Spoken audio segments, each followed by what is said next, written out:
Hello, everyone. They're gone. Me and Co are here. The PC Gaming Conference starts right now. And I'm going to make in PC gaming the entire show right here live for you all. It says, don't just obey the rules, rewrite them. So give me a sec as I do this. It says, don't co-entertain the listen fine to folks. Stories. Or just Inhabit listen them. to this. Oh, It says, I was going to start dancing. don't Okay, just that's cool. accept the limits. Your loss. Overclock beyond them. It says, don't just play games. Revel in them. Unleash them. It says, seriously, is every game Battle Royale now? Or is it just me? From mountaintops to dungeons. From deep waters to deeper space. From solo quests to mass engagements. There is magic in PC gaming. Let's celebrate that magic together. This We'll get you is out in the just a PC second. Gaming Show. I'm going to like munch a little bit during this. I hope you guys don't mind. I was We're eating like, during Ubisoft. okay, great. I'll mute myself and all that good Now stuff. your host, Sean Plott.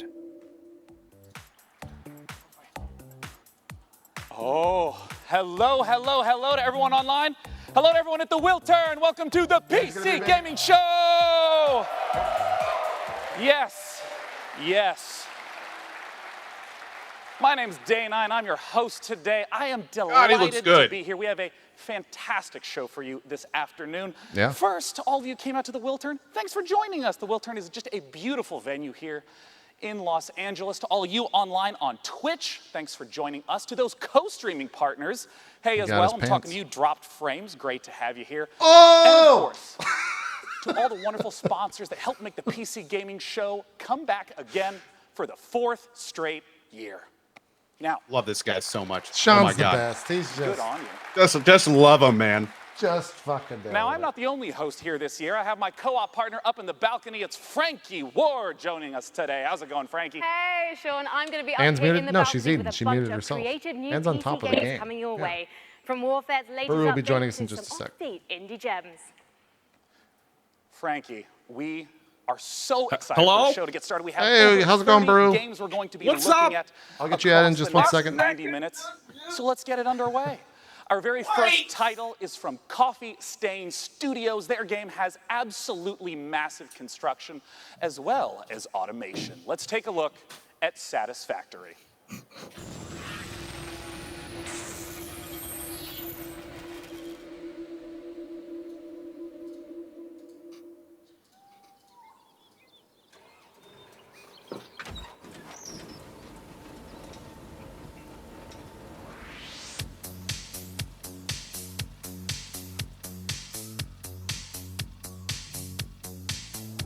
All right, this will do for now. Oh.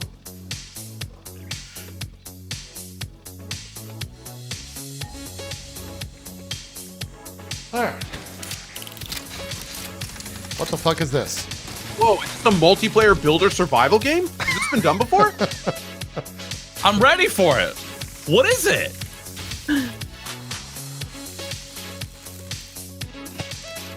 Oh, let me delete that. Oh man, you pick up leaves and rocks and combine them together in a machine?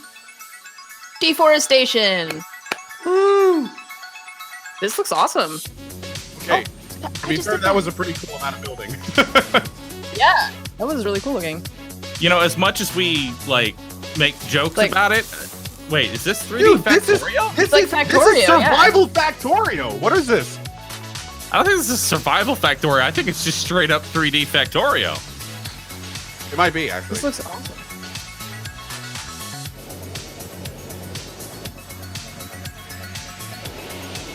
This actually looks pretty sick. It does, yeah. Okay. This, yeah. All right. This is pretty cool. I'm gonna crash that thing.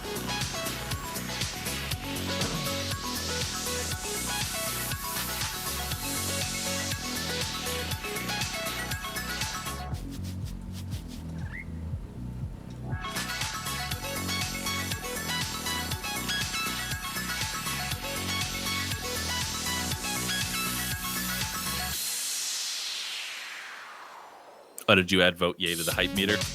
Yes, and vote nay. The chat is now the most reactive chat on Twitch when it comes to voting.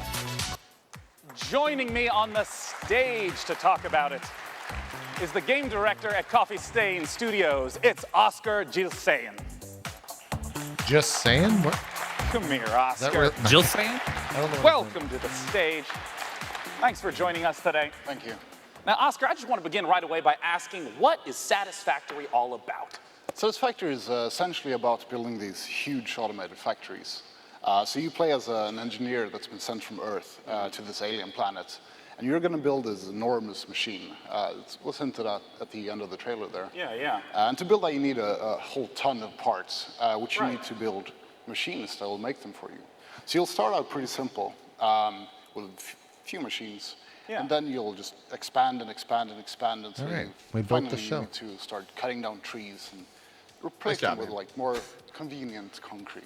I kind of wish the dev walked And, out you know, and was like, for people who so have you ever haven't played played this type Factorio? of game, can you Yeah, I give me took an that example idea. of what And it's like producing a 3D more and stuff. advanced resource might look like? Right. First person. After a while, you'll need to create something Is it? more advanced. It's like a not from the computer. same person who made Factorio? And at that point, you'll have some copper stuff set up. You'll wire I'm some not sure. cables.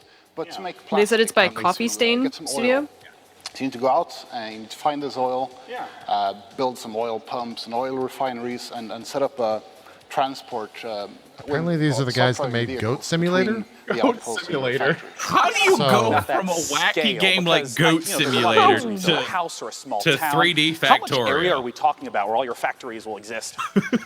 This factory will grow enormous. The I'm main working on the part, sound now, which will probably chat, be the so biggest, will we start should be okay. spreading more and more and more. Or in some cases, we'll have players just building these massive, The more I think about tall this, the buildings more with on board I am factory with floor this. and factory Like this, floor. this could But take including hours and the, hours. resources of my that life. you Oh, put yeah. together I'm from in basically all around the with- map. Yeah. Like, so you'll have vehicles driving this all over. style. Now, I want to ask Yeah. about the first-person perspective because these types of games typically are top-down. Why first-person? We wanted it to feel like the player is the one building the stuff. Yeah. And you know, when you've built a bunch I of like stuff. the subtle you nod see there. These enormous buildings, just structures towering above you. But also when you go out and explore, you'll be the one, like, you go through the underbrush and in the jungles and whatever. I mean, in the trailer, it even looked like there's a lot more to explore, like different environments and biomes. Yeah. The map is, we made a point to make it big and varied. Yeah. And it's about 30 square kilometers in size, so it's kind of enormous. Wow. And, you know, one final question. I saw multiple engineers there. How does multiplayer work? Oh, it's a co-op game. So you'll start up a server and play with your friends. Great. Now, tell us, how do we get our hands on this game? So we got a closed alpha planned in the coming months. So you can sign up for the alpha at satisfactorygame.com. And yeah, then you'll know. Well, great. Oscar, thanks for joining me on stage once again. That is satisfactorygame.com. Now, up in the balcony, Frankie, I understand you have our very first indie title of the day. We do indeed, Sean, because here's something we love about the PC platform. It's such fertile ground for creative ideas from small teams. NeoCab is signed an up. emotional survival game set in the future about gig I'm labor, surprised tech that the disruption, site and the hasn't experience crashed. of being Yeah. a driver for Yeah, hire. well done. Perhaps the last of your kind. From the brand new indie studio Chance Agency, let's watch the first gameplay trailer for NeoCab. Huh. By the way, if the schedule's to be believed, this is an hour and 45 minutes long. So there's going to be a lot of shit shown. Hell yeah, man. I should have taken a lunch. I love this music. That's why I'm eating now. Was that Sombra? Yes, Sam. Yes. What is this?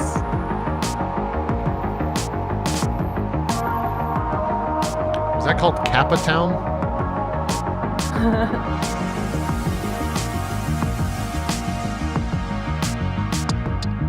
Oh my god, is this like Crazy Taxi? Is that with talking? Oh no. This is like HBO Dashboard Confessionals. The game. Oh my god, it's Uber. Crossed with being an Uber driver. You're just an Uber driver, yeah.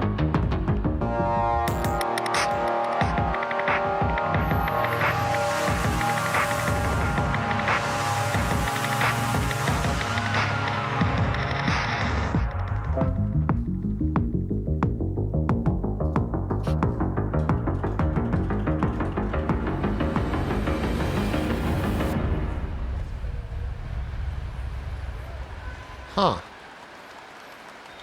Okay.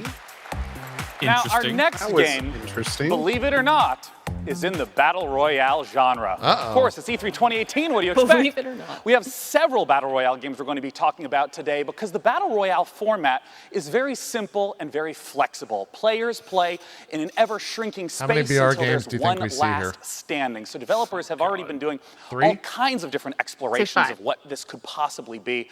And our very first Battle Royale game that we'll be introducing today has up to 1,000 concurrent players. It's What? from Automaton What? Games. Let's look at Mavericks Proving Grounds. Well, that's Oh yeah, how you. I heard about this. Yeah. That's how you make a name for yourself in the BR world. See Yep. what it looks like. 1,000 people at once. 1,000 people. Yeah. Those games would last like an hour and a half. It's ambitious. Yeah. Whoa! Look at.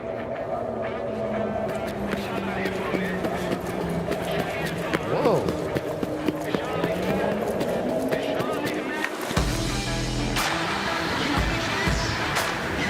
Oh, okay. All right, I started to say that if the BR game's in a city.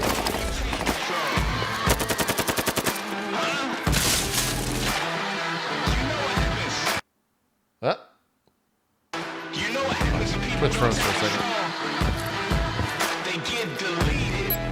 Ooh, destructible environments?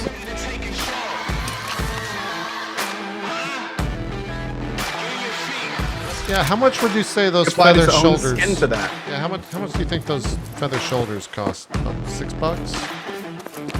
Probably. That's me right there, but I don't hit this shot. Nope. I wonder what the gas mask thing is. It's probably just a cosmetic. Yeah, I would assume it's just a cosmetic. I Yeah. doubt there's anything actually. It would with be cool if it were functional, but it's probably cosmetic. Oh, here's live footage of Shroud. Never missing a single thing.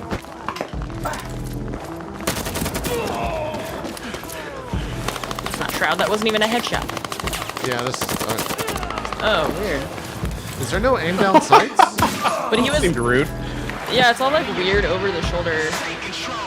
This looks unfinished. Kinda? Oh yeah, I mean that's the go-to. Go, come on. Huh.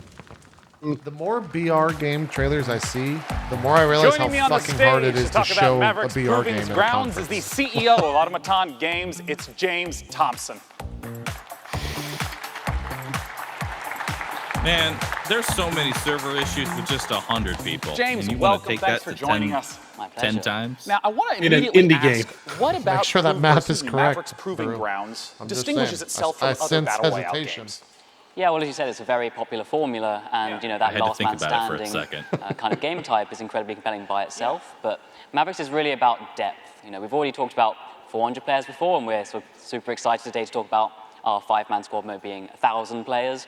But really, it's about depth as well. It's about the fact that that environment is even a bigger step, the simulation and those elements sort of combining together. Yeah, I want to zoom in right on the 1,000 players aspect. How does that really shift the dynamic from the, say, 100 that we're typically used to? Well, it's really about combining scale with the depth of simulation. So the fact that together, what you actually have is a landscape that means you're making decisions off a lot more information.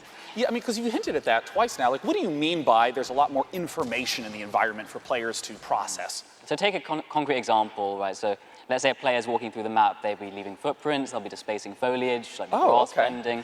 But you know, siege-style gameplay in houses, that's like a lot of destruction systems that sort of together make the map much more of a dynamic environment. It's like a recent history of who could have been here. Yeah.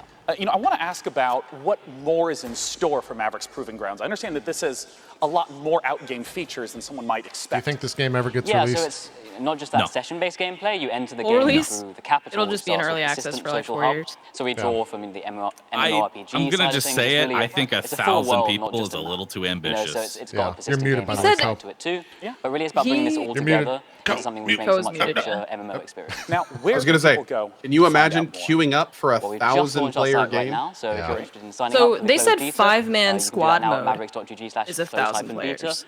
And actually, if you register this week, you'll get He said special beta. engagements in for free Oh from my E3. God, And we I'm have never playing this only game. 100,000 slots for the first group signing up. Well, so I mean, that you will just give got to some beta think access. like Cool. the So we've got kind a lot more people of in how out on the big stream, your so community is going to we have can do to that be if to you're support interested. 1,000. Well, James, thanks so much for Like, what joining do you us once do? again. Solo- That's yeah, see, Solo's 400 Maverick.gg. people, Our which is very still a next lot. game helps showcase the extraordinary power of modders. Frankie, tell us about it. It does indeed, Sean.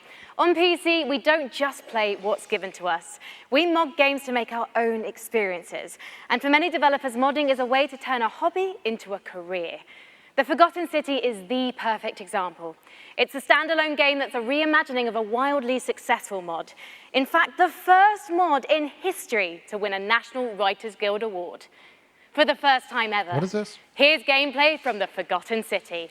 A mod for what? How can it win an award if we're seeing this for the first time? I call World bullshit. exclusive award.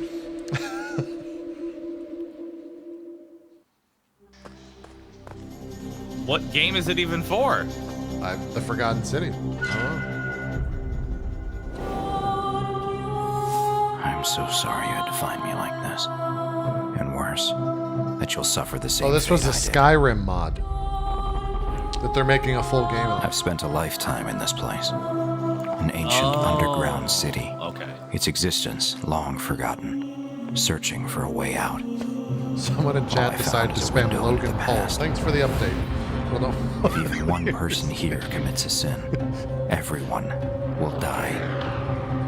I tried to set things right, but whatever I did, it took me right back to the beginning. It's all up to you now. Go back, investigate, talk to everyone, help them out if it'll win their trust.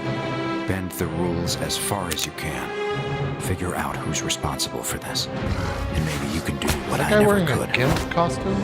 Save these people. Save yourself.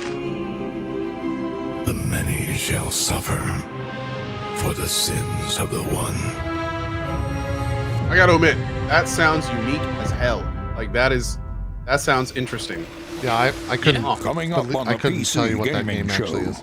What's next for Killing Floor 2? Oh, here we go. And an unannounced game from Tripwire Interactive. And now your host, Sean Plott.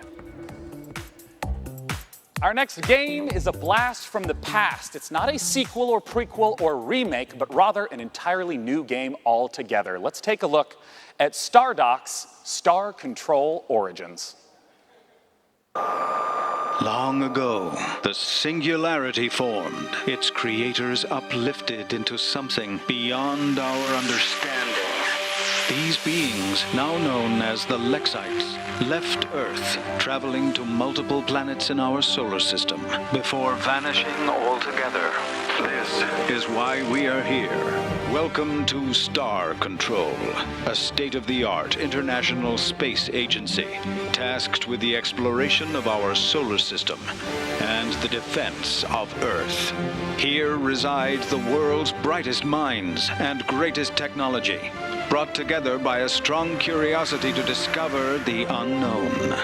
Help us pioneer the future. Join today.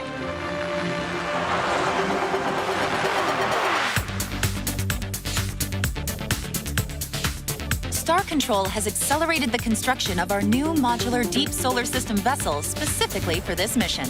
It's the fastest, most expensive ship humanity has ever made, Captain. I am Chief Viscosity Officer Windu of the Tyrone. The Scribe had evidently received traces of your radio broadcasts themselves.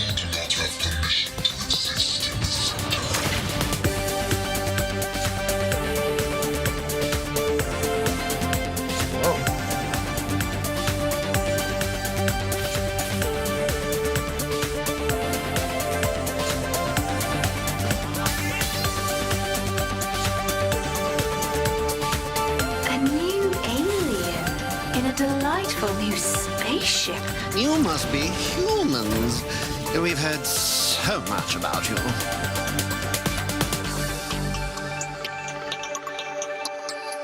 That looks kind of nuts. Yeah, I like the designs of all the aliens.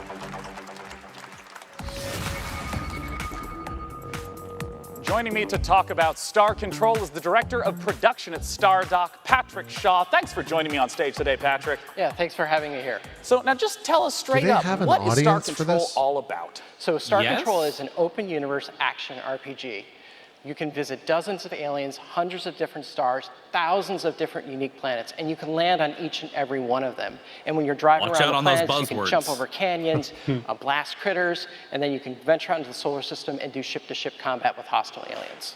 And I want to ask, since I know that the story is a big part of this game, with it being open world, how do you make sure that the story still stays as the focus for the player? Yeah, so we're really excited about the story that we prepared for Star Control. It's funny, it's creative, but also has some dark, sinister side to it. However, what we're very proud and very excited about is we have an infinite universe. That is, we are fully simulating the entire universe at all times. So even if you're on some podunk little moon in the corner of the universe, the aliens are still moving around the universe, doing their own thing, exploring and interacting with each other. So it's not just like at a planet, there's the same town whenever you visit it. It depends on how the simulation has driven it forward. Right, exactly. So this infinite universe is the glue that connects my story, my adventure, to the larger open galaxy. That's awesome. Now, I know modding is going to be a big part of Star Control Origins. How does modding work? So what's your favorite science fiction show? Probably Firefly. Yeah, so what would you think of making Firefly Season 2? Shit, that's a lot of pressure, Patrick. Well, you're putting me on the spot on stage right now, yeah. We have a week to do it, so. But anyways, in Star Control Origins, you can create your own ships, your own planets, your own galaxies. You can package up your adventures and share them with your friends online. So someone else can take care of Firefly Season 2. That's up to you. Now, last thing I want to ask about is how multiplayer works. Right. So in the game, we have ship-to-ship combat, and that turned out to be so popular in our early testing. They're like, we should make this a separate gameplay mode.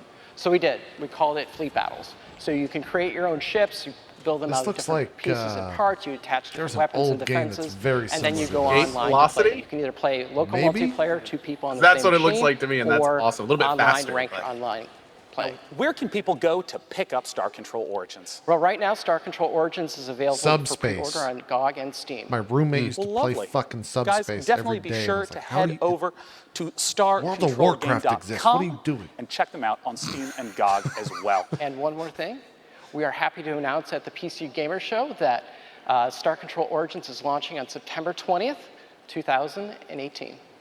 Look for it on September 20th. Look how big that stack of note cards is that he has. Jesus, yeah.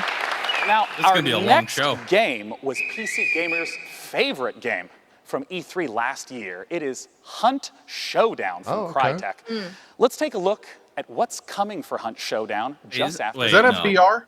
Ish. That was, No. yeah. No, it's that Wait, weird no, in between yes. one, right? Yeah. It's the weird PvE VR. Bikeman played this game for a long time. He said it was really fun. Yeah, and did you ever check this out? No, but I had a bunch of my friends saying that they really enjoyed it. Yeah, and not I like would like Anthony it. and them did. But I watched it and I just can't get behind the combat. It felt so clunky to me. Yeah. So it looked clunky to me. So maybe they've updated it. I don't know.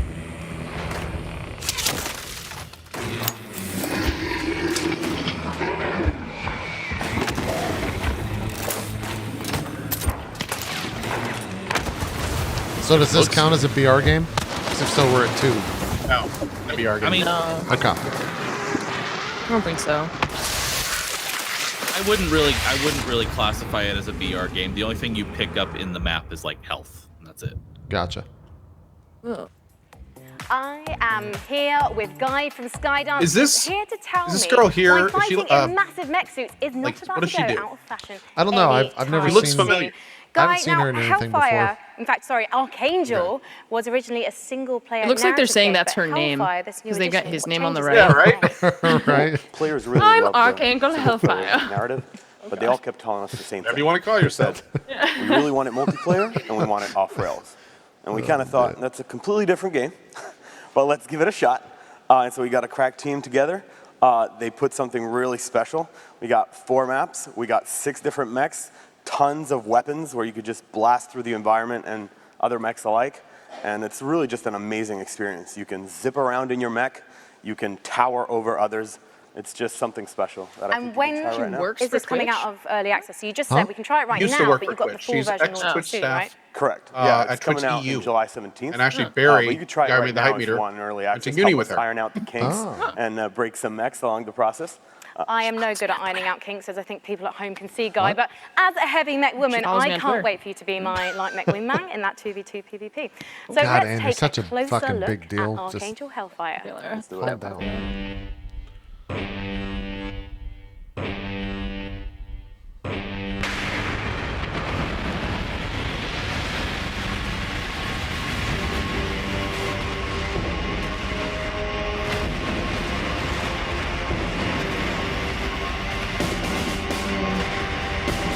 I can say it from just this little bit. Way too much visual clutter, it feels like. Yeah.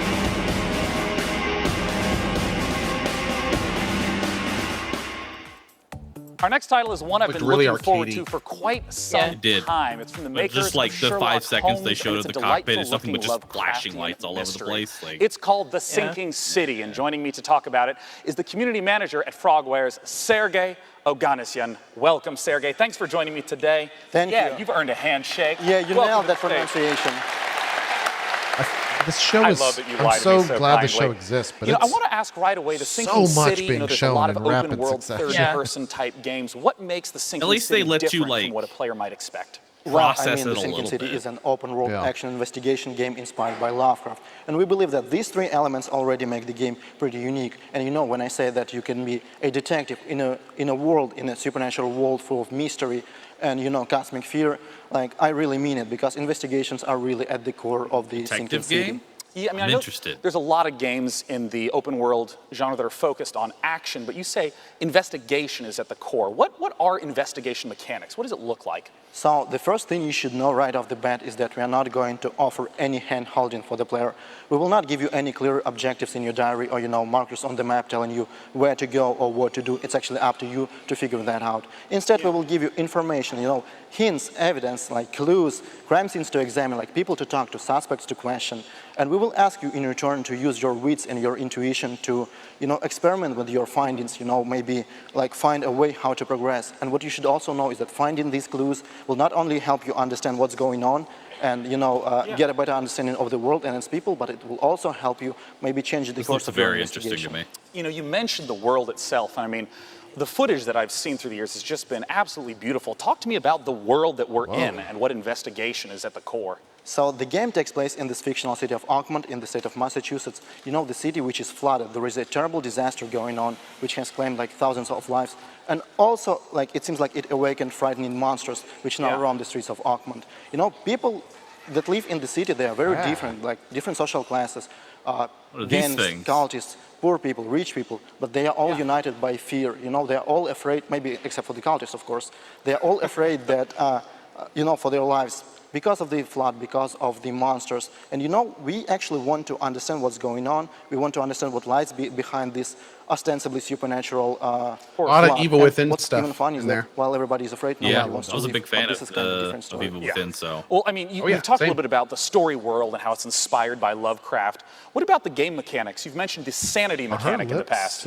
Indeed, we do have Yes, a they are. sanity mechanic which directly impacts gameplay. When our hero is under a lot of stress, when he sees like something supernatural, something disturbing, or even when he's making choices in the story which he's not comfortable with making, he will begin to lose his sanity. He will start to have hallucinations, he will start to hear distorted sounds, which will allow the player to understand that something is actually going wrong. Maybe we need to, step back and do something about that. As of right now, we're still fine-tuning this mechanic because we are still looking, for the sweet spot between impact on the gameplay and impact on the story. Yeah. Since we're almost out of time, really, I still just have to ask, what are the sweet monsters that we're going to get to see in the game? Oh, we have different kinds of monsters. We have different kinds of archetypes, with different abilities. And, we actually give you tools. The game is not about fighting monsters. Investigation is the core of the game. But we give you tools to defend yourself. So we give you weapons, we give you skills, we give you even certain, like, traps. In return, we ask you that you make a decision, because the game is about making a decision. Ammunition is scarce, and you will have to adjust your tactics accordingly. So I know a lot of people have all sorts of questions about what the game is like. Where can they go to find out more information? So if you're hungry for more, you can always follow us on Facebook, Twitter, and YouTube. This is where we post our updates regularly. Facebook, The Sinking City Game, YouTube, Frogwares. So go there, and like this is definitely the place to go if you want to learn more. Well, I'm super excited personally to see how it turns out. Thanks for joining me on stage, Sergey. The Sinking City.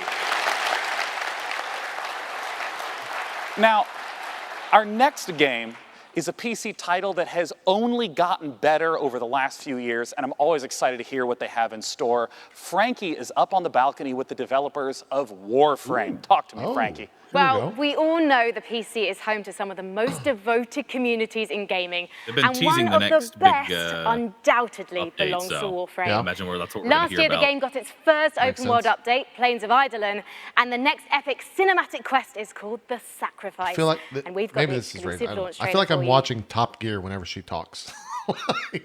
like we're about to start hearing about cars. And on that bombshell. Yeah. Here's Warframe, by the way.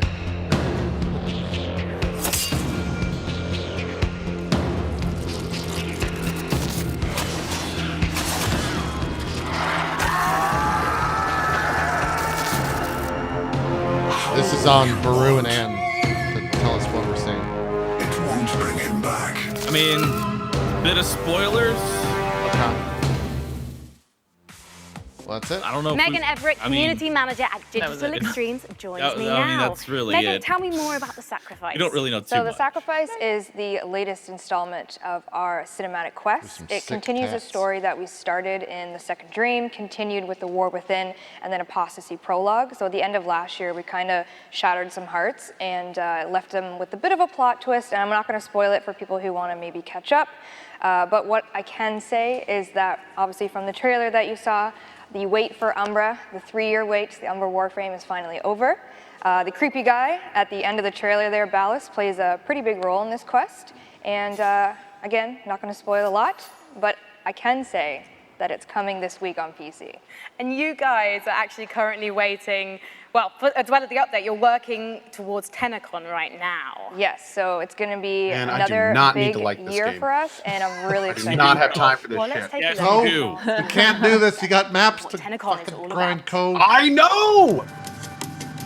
What do you think It's the too late mega for you. reveal at 10 Live is going to be? Can you tell me anything about this Umbra thing that's maybe going on or whatever? Is that Umbra? That sword thing? The suit Oh, it's a sword. frame, yeah. It was It's pretty Joe. amazing. Like, it's a whole new direction for Warframe. can fly and around. All this. You got all these other games coming Oh, out. but that this one's so you're free. not fishing. When's 2018 Have you not played Get it Warframe? started. Yeah, I've never. Oh my god. Both of us have never touched it. Can't not. Oh, you're in for a treat, buddy. Not right now. No, I can't. Megan. Oh, It too must much be shit to do. huge for you to be at TennoCon. TennoCon is really It's got special fishing. for really everyone that works at It has Digital fishing. Extremes. The developers pour their heart and soul into what we How do much for do you like TennoCon, cosmetics and and changing I know for colors? me it was literally Fashion. like the best day of my entire career. I didn't spend I know like Rebecca, $3 our grand community to do director at home, so was in watching. Path of Exile. But I last am year the when height we of did the fashion, Plains of Baru. Eidolon, open world expansion reveal, Reb and I were Fashion actually frame doing calls. that as a live demonstration in front of everyone, and we had practiced it for months, and it went as flawlessly as we could have ever hoped for. And we actually, like, as people were cheering, it's pitch black on stage. Reb and I look at each other and we just kind of fist pump and both started crying because we didn't crash the demonstration. So if you if you watch 10 It's not Live something this you want to year, if you're admit. there, you can definitely probably they seem pretty, count on some tears and some emotions because it's like a really that big day for us. devs, which is So cool, I think. basically, bring tissues, right? I feel Bring like tissues they for don't take yourself, themselves for too me, seriously. for everyone Yeah, involved, yeah. because Great. there will be some tears probably. But if you can't get to TennoCon because unfortunately it is sold out, how can you watch it online? So on twitch.tv/Warframe, you can definitely check it out. And PC Gamer is also hosting as well on their Facebook and Twitter.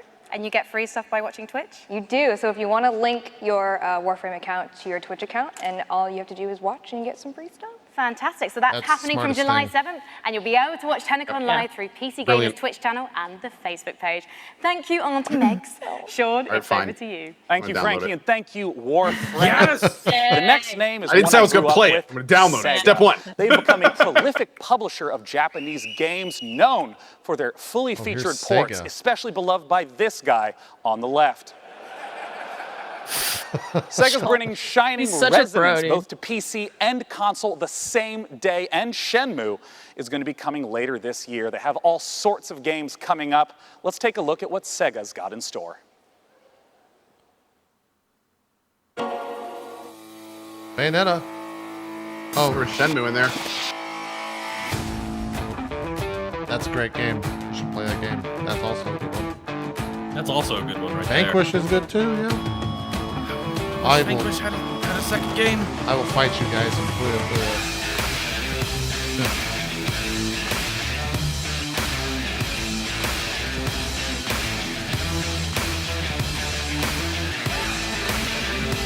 Anime.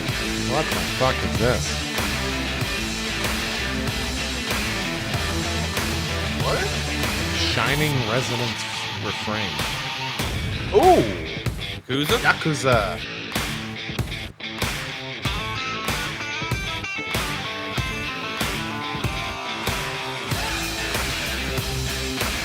Wait. For the PC. Wait. For the At the PC. PC conference, what's going on here? Yeah. Kiwami's going on PC. It all just connected. This all, like, if you've never played Valkyria Chronicles, this game is fucking insanely good. It's also like 20 years old, but it's fucking stupidly good. I have to give that a shot sometime. It's like not XCOM, but XCOM. It's a little different. Oh, dude. Yes.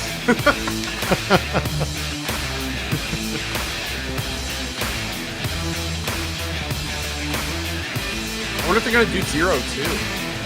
Yeah. There you go. Just answered your question. Wow, that's cool. Whoa. Oh, for pre-order. Oh, but I want Kiwami. Yakuza 0 is Sega was available on for that pre-order girl's right eye. now and will be releasing on Steam in early August. We hope you've been enjoying the show thus far. We have so much more great stuff to come. Let's see what's coming up at this year's PC Gaming Show. What? Coming up on the PC Gaming Show, This is one a way new to break the publisher show up. reveals 3 new games, and the first ever gameplay footage of Overkill's The Walking Dead. The Walking And Dead, now I your feel like host, it's either going to be Sean Plott. yeah or dead. And I'm back. Yeah, why did they do that? Our next They're guest trying to is a break the regular show here up. at the I mean, PC Gaming it's- Show, having attended Yeah. all It's hard to 4 do. years. Frankie's with him up in the balcony. It's Tripwire. Sean, if you are anything like should me, throw you back to probably need to let off Frankie right steam there. every once in a Time for while. a Killing Floor and I update? personally can't think Yeah, of a better way to that's do it than by kicking back and tearing up a load of monstrous enemies. It's kind of either that or pushing the office photocopier out of the window, and I, for one, prefer the option that keeps me and everyone here in a job.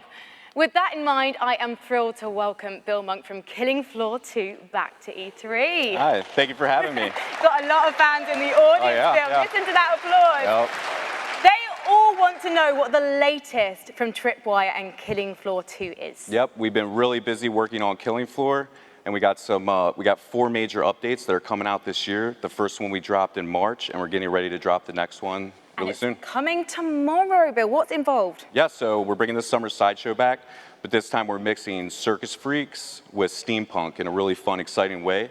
And we have a really cool new system that we're adding. It's called the Weapon Upgrade System. And with this, there's 73 different weapons that we have in our game, and each one you can upgrade it and make it viable for late play. So it really adds a lot of creativity to your loadout. So I'm really excited to get that in people's hands. So you can make your boy guns big. Yeah. Good. Well, thank you so much for joining us today, Bill. Let's take a look at the trailer for Treacherous Skies Summer Sideshow.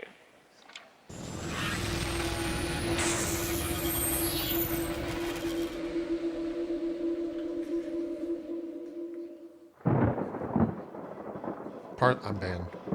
Well, had to take some time.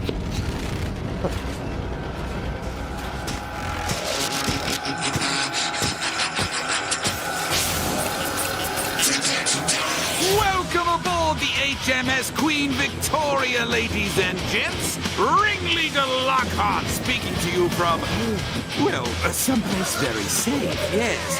You helped me escape that fray at my beloved Steamland, but now I need your help once again. I've got to get to my island in the channel.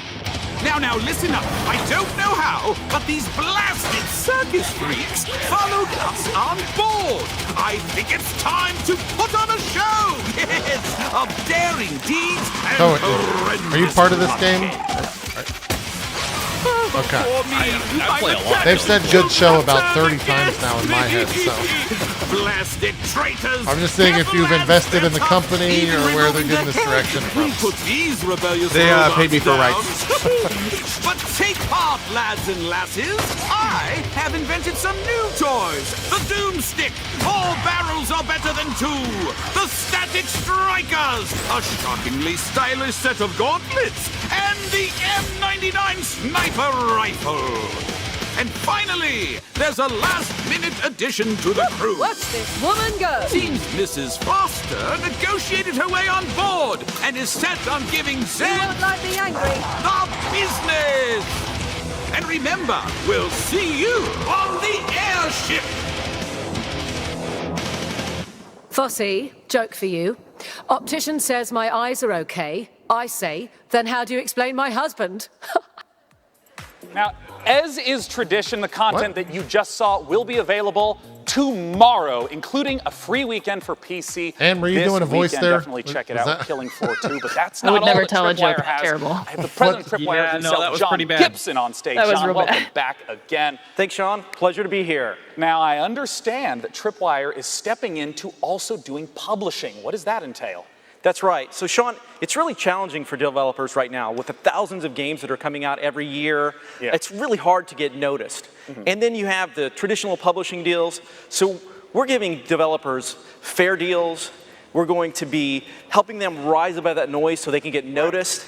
And because of our experience developing our own games and publishing our own games, we're going to help them with marketing, funding, mentoring, feedback to help them succeed.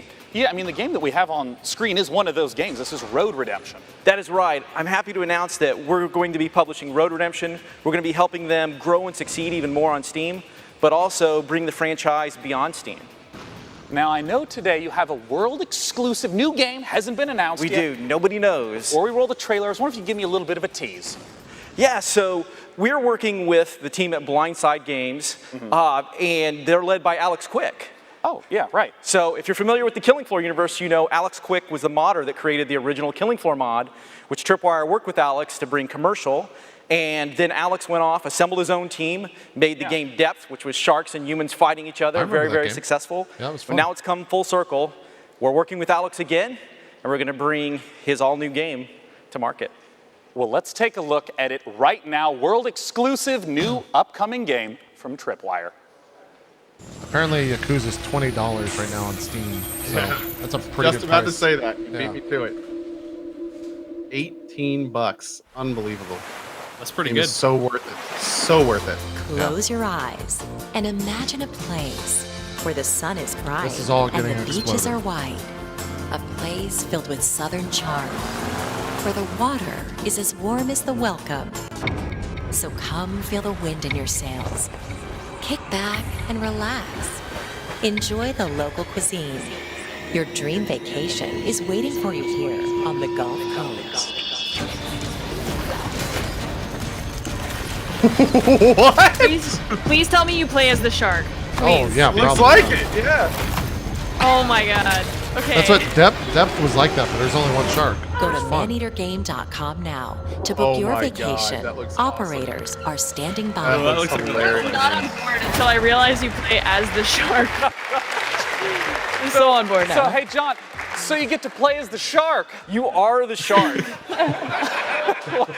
This is an open world action RPG where you play as a shark, or as we like to call it, a shark PG. Oh, nice. Okay, so do you like upgrade and improve the shark? Is there like skill trees? You do. There is a shark Oh skill my tree. God, this is great. Really? Is this shark skill tree?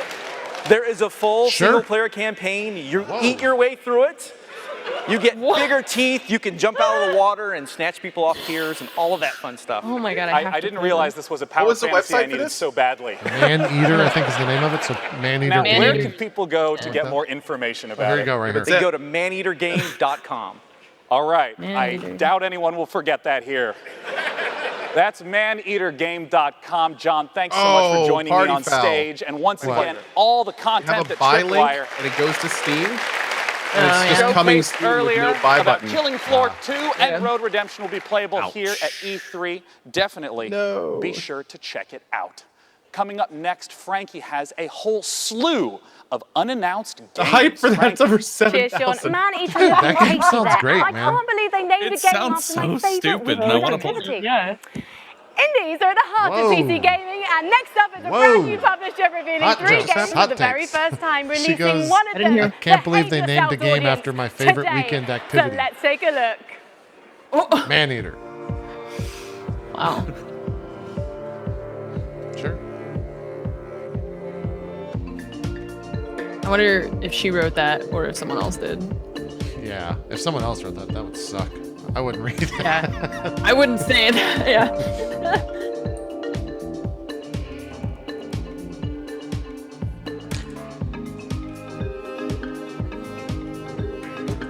Who is this? Untitled Publisher, I think is the name of it. And they're announcing 3 games. Yeah.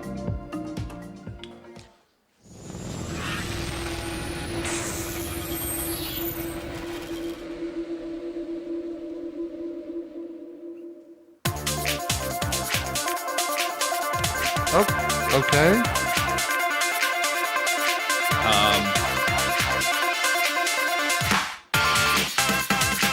What?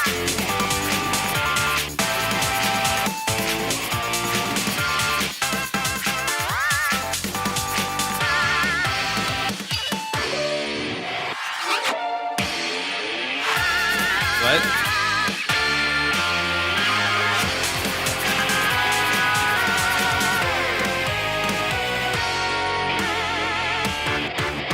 All right. That's unique looking. I don't know what the Well, fuck that's it not is. that's not the one that's out right now. That'll be 2019. Whoa. 3D Stardew Valley. Co, look away from the screen. Uh-oh. Co. I know. Got it. Turn it. The good news is this looks so basic, it almost looks like Minecraft, so I think we'll be okay. Oh, wait. Oh. Whoa.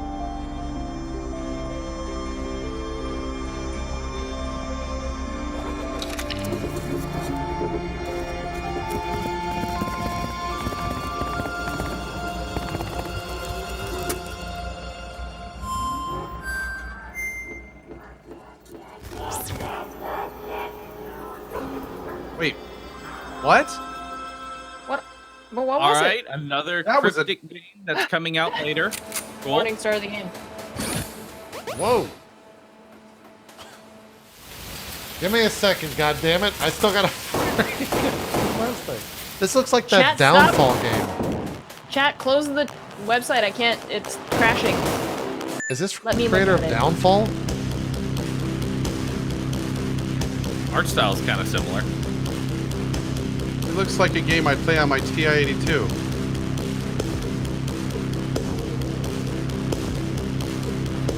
Or Downwell. Downwell. That's what I'm saying. I'm trying to say.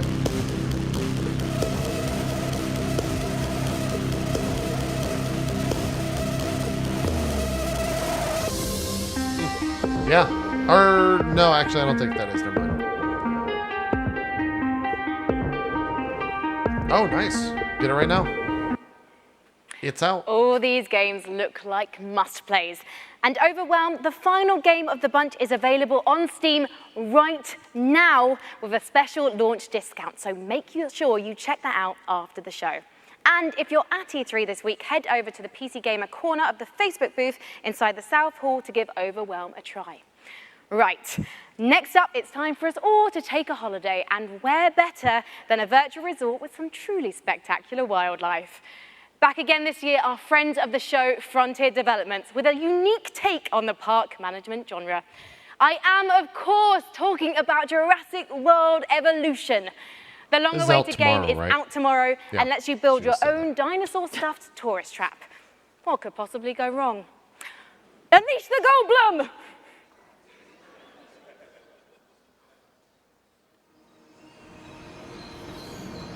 You think that things are going to turn out differently, It's pretty fun. Well, the ones before you did too. Because they believed that they were in control. And control... Well, here's the thing.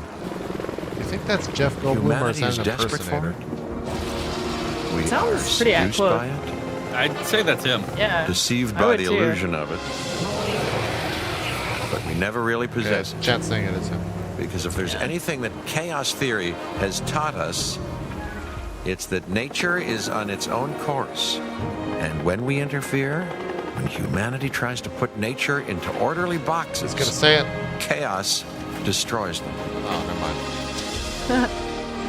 And what makes us such unique creatures is knowing the scope and power of what we're up against and still believing that we can win. Knowing my ability to micromanage cities, I give it an hour, they're all dead. Oh yeah, no, I know, everyone's however, dead. Yeah. what I would predict. IGN gave that game a 4.8 out of 10. What? Really? Yep. I have no idea why. I haven't read it yet. I am so excited for that game. Our next title It is IGN, from so you know. Insomniac. That's who've a been perfect making score. amazing games for years, and they're going to try to take their expertise Bill? and answer Pretty the low. question. Quinn was How do streaming you it today. make an open world game Probably crashed in once during the VR? previews. They were Let's like, take a look shelf at it, the done. upcoming game, Crashed. Stormland. Worst game I've ever played.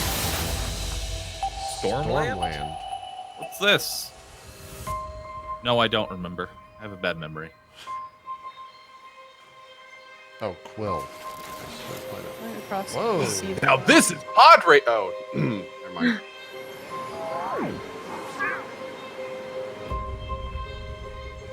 Whoa, Like it's Insomniac.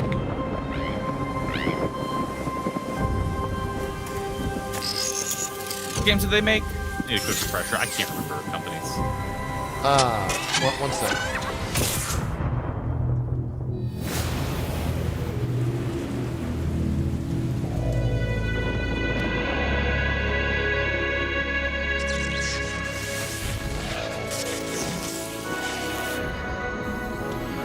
Ratchet and Clank.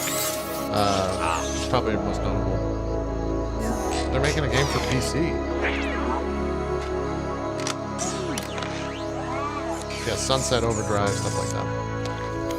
Getting Bastion short flashbacks. This looks kind of interesting. I bet you this is gonna Play be as good. Wally? I like it. No, it's Tolly. Actually, it's Johnny 5. Come on, guys. You're all fired.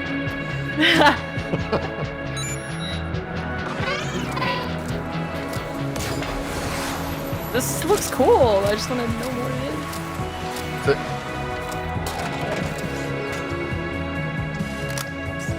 I wish when my arm hurt, I could just take it off and grab a new one from the ground. Yeah.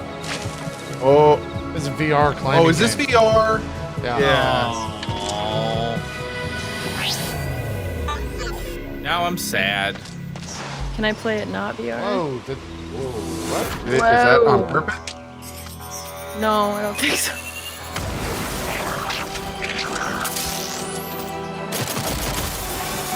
Yeah, this looks total VR.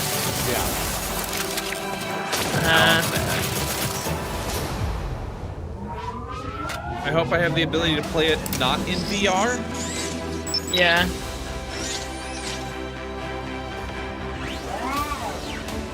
Is that another player? Whoa. It seems pretty cool though. I almost hope there's a non-VR version. Yeah, that's why I want it on VR. Seems like it'd be good. Oh no, doesn't. Oof. Oh, is it Oculus only?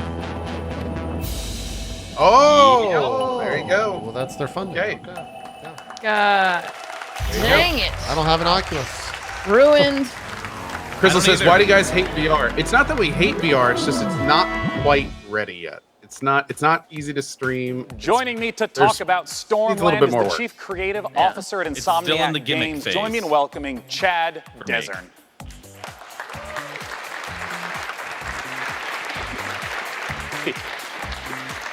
Hey, Chad, welcome to the stage. Thank you. I want to start right away and ask, what is this game all about? Well, in Stormland, you play as an android gardener, and an entity called the Tempest uproots your habitat and shatters your android body. So you've got to travel to a civilization above the Thunderheads to repair yourself and save your friends. And I want to ask what open world means in VR. Well, for us, it's about giving the player the ability to explore the world freely with a set of android movement abilities that are designed to give you complete agency. Yeah, because that's always a huge question I have is how does motion work in any VR title? Yeah, well, in Stormland, you can do things like fly just above the slipstream with your outstretched android hands. Yeah. You can shoot a laser into the cloud surface and then make a ramp, kick off of that, climb up a cliffside, like literally launching yourself with your synthetic android strength, and then like push off and glide back down using your hands to control your descent. Just massive freedom of movement, yeah. That's it. It's this set of mechanics that are designed together to work fluidly so that movement feels exhilarating. Yeah. And you can kind of take the world at your own pace with it. I'm curious why VR for this type of title. There are a series of things that we're doing with Stormland that we could only do in VR. It's about the expressiveness of having tracked head and hands and how we use that for combat, how we use it for movement, even things like scavenging technology to attach it to your body. Like you look down, you get a new piece of tech and you attach it right into your arm. And then, suddenly you've got the ability to harness electricity or cloak yourself or all kinds of different cool android abilities. I mean, the art is just beautiful in the footage that we've seen. I wonder if you can talk to me a little bit about the world and what it means for it to be ever changing. Yeah, that's a really good question. So that entity called the Tempest rearranges everything every single week so that we present the player with new playgrounds of movement and combat and scavenging, and you never know what you're going to discover. So every single island you find has the potential to hide an enemy stronghold or a network of underground caverns or brand new tech discoveries. That's awesome. Yeah. Now, I got to ask, where can we go for more information? Well, you can stay tuned by watching the Facebook and Twitter with at Stormland VR, or you can check us out at insomniac.games. I'm really looking forward to it. Thanks for joining me, Chad. Once again, oculus.com/Stormland for more information. It's never going to show up on Vive. That's an Frankie's up Oculus in the game. balcony with our next Yeah, it's absolutely Oculus. gorgeous looking indie That's title. never happening. It really is, Sean. It does. I'd love to play that on A PC. first look at a new game from publisher Raw Fury, a neo-noir detective drama featuring a Paris cabbie who finds himself drawn into a world of crime. Sacre Roddy Bleu. Yes, I speak French. I can't wait for this one, so let's take a ride with the trailer. Yeah. It was, you're saying Sacre Bleu, but with Ruddy in the middle, I think.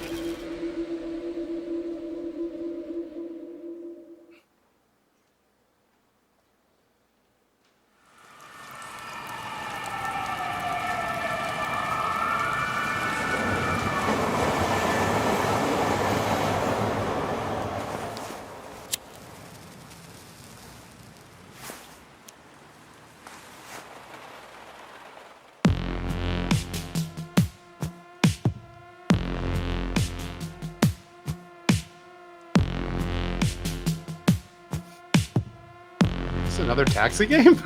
I don't know, but taxi games have really good music. Yeah, they do. Like some massive attack stuff. Oh my god, it is another taxi game. What is going on here? Is it your taxi game? You know, we were counting VR games. We should have been counting taxi games. Yeah. Night Call. Year of the taxi.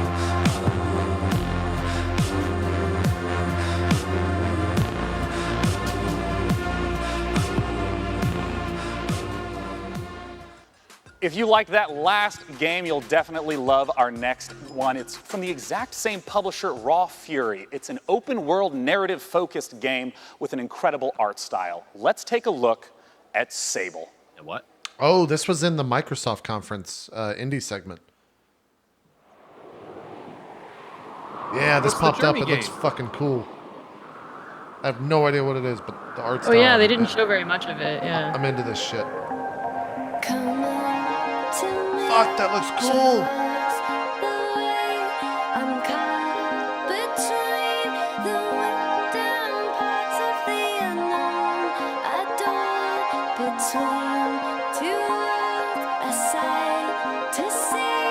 I'm liking the art style. Yeah, dude, that looks fucking great.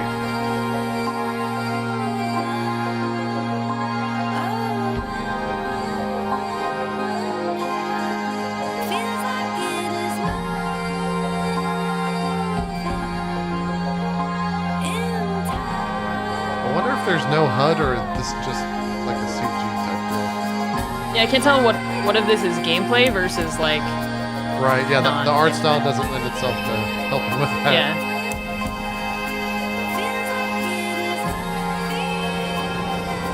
Yeah, it does remind me of Journey. A little bit.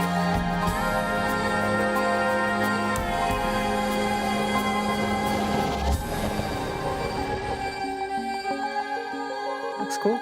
Yeah, that looks great. Art style's enough to get me to want to play it. Yeah. Joining me to talk about Sable is pretty much the entire core development team on stage. It's Daniel Feinberg and Greg Kithriotis. I wonder if Rami knows these guys. I want to immediately ask, what kind of game is Sable? What can we expect? Sable is an open world desert exploration game.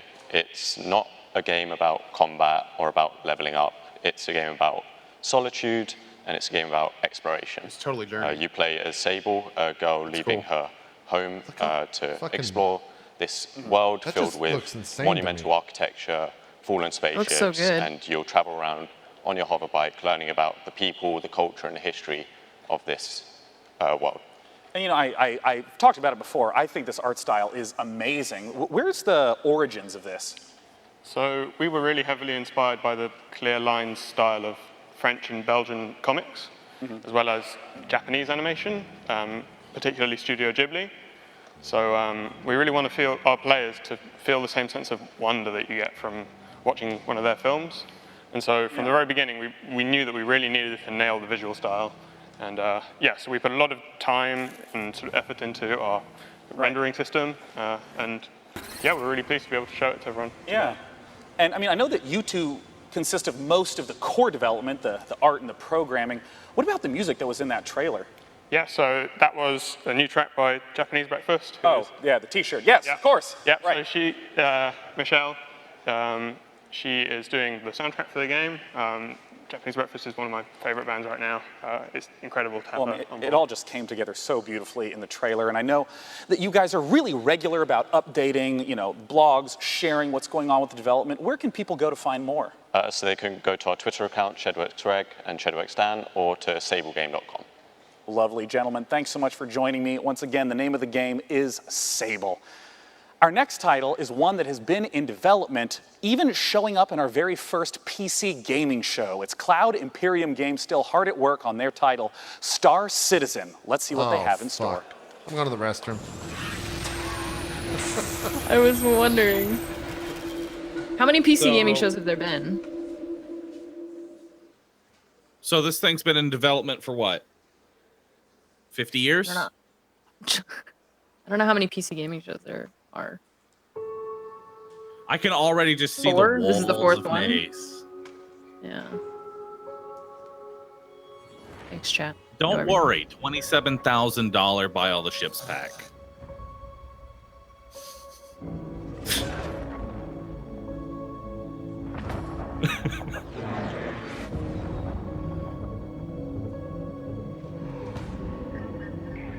That or hype meter. What's like so sad about this is that if this were the first time you're seeing it, the hype meter would be the complete opposite direction, right? Because it looks amazing, and then it's just like, oh yeah, it's been many years. Can you imagine if they had been dark until like it's almost done and then drop something like this? Yeah, right? Yeah, no, then It's incredible. Wow, look at this! This looks amazing! And then you're like, oh, wait, this is like... Yeah. 7 years ago. Oh, it's never getting released.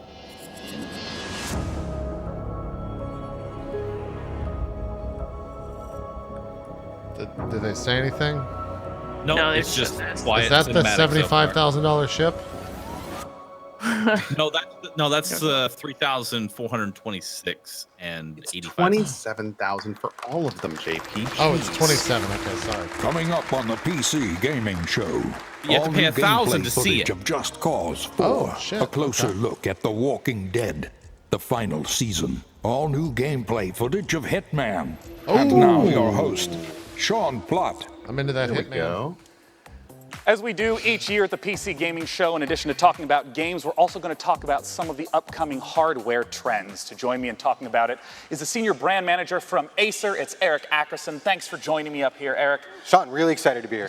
Now, I just want to straight up ask, what are some of the big trends that consumers can be expecting right now? Well, right now we're developing some new products, particularly in the display space. We want to take the experience to the next level. To help with that, one of our new products is the Predator X27. It's an incredible gaming display. For instance, it's 4K and 120 hertz refresh. The users can overclock to 144.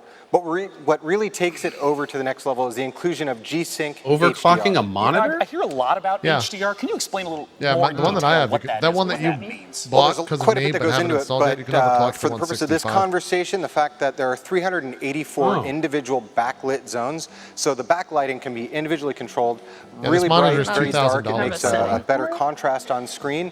Each of them are individually controlled. The brightness of the screen is I just don't understand how it isn't overclocked. Like, typical, you're looking at 300 to 400 nits. 144 We're looking at 600 with the Predator X27 with a max of 1,000 nits. And you know, some of the titles that were showcased just now, there's a wide variety of some photorealistic, some with a really iconic art style. How does HDR contribute to that big range we see in gaming? Well, one of the big things that helps is the color gamut that's available with these displays. We're able to do 99% of the Adobe color gamut. So it's better representing the vision of the art director. Yeah, and some of the games that you see on screen that support HDR, Mass Effect Andromeda, Far Cry 4, and Nino Kuni 2. Oh, yeah, you know, again, you won't see them in HDR right now unless you have an HDR monitor. It doesn't work that way. We can't just stream it to you. But, you know, it brings me to one of my next questions about PC gamers tend to have a huge range of possible budgets. What are the different sort of products to look for at those price ranges? Well, I mean, we cover the gamut from very simple and to the point to high performance esports products or multi-view surround multi-display products, but we also go really crazy sometimes. We decide, we put our engineers to the test. What can you do if you have no limit?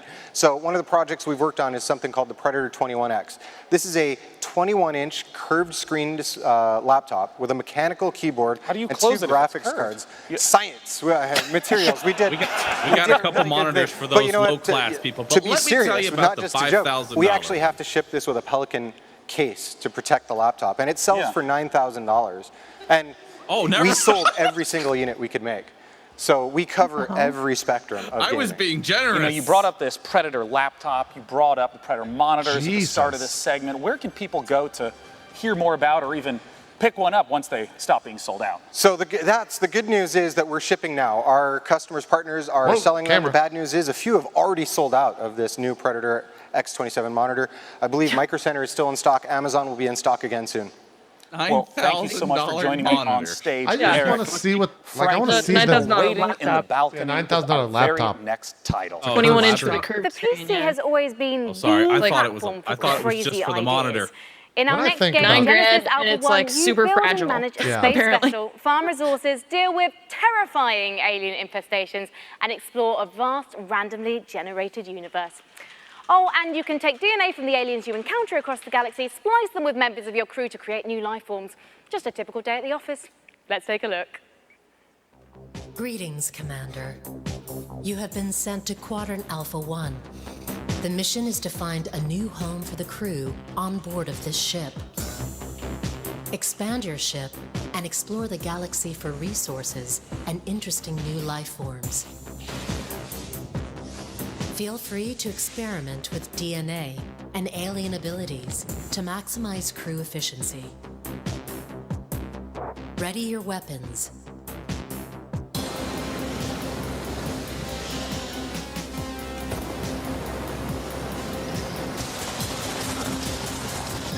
looks interesting. Yeah. I'm really liking this UI. This like kind of retro 80s computer monitor thing.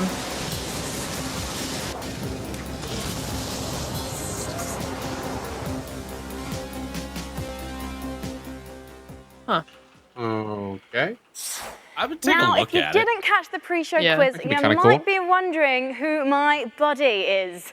Well, this, ladies and gentlemen, is Webster from Drake's Cakes, one of the PC gaming show's sponsors this year. And he's got a cool competition for you. Wait, the seriously? Drake's Cakes PAX giveaway. Oh yes. PAX is a gathering of PC and tabletop games, Where my concerts, ducks at? panels, exhibits, and tournaments. It's like a 4-day LAN party, Wait, festival, workshop, and This concert is a real rolled thing? into one. Drake's Cakes? The very Yes. lucky winner will enjoy want a a trip cake. to PAX West, including I would 2 love a cake. tickets and a free trip to Seattle. So if that's you, hit me up on those dates, because I am free. Webster, my man duck, this is very generous of you indeed. And by entering, guys, you will get a discount code to get your hands on some delicious Drake's Cakes available on Amazon. And if you're at E3 itself, don't forget you can meet Webster in person at the E3 Concourse Walkway, where he'll be giving away Drake's swag and tasty treats all week. Rami, we're gonna So need if you to go see get a him, give picture him a with fist the bump Drake on my duck, please. behalf. I'll take one now. Thank you very much, Webster.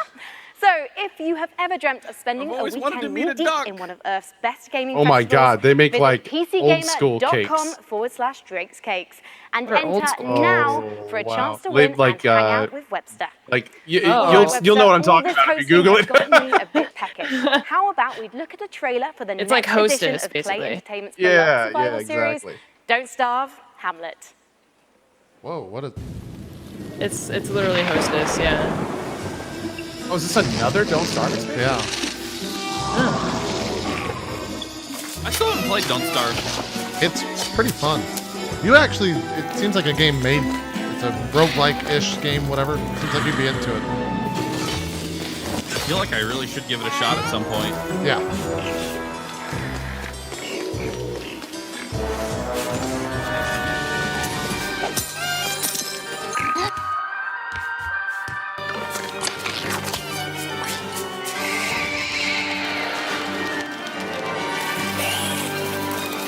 Chat seems to be enjoying it.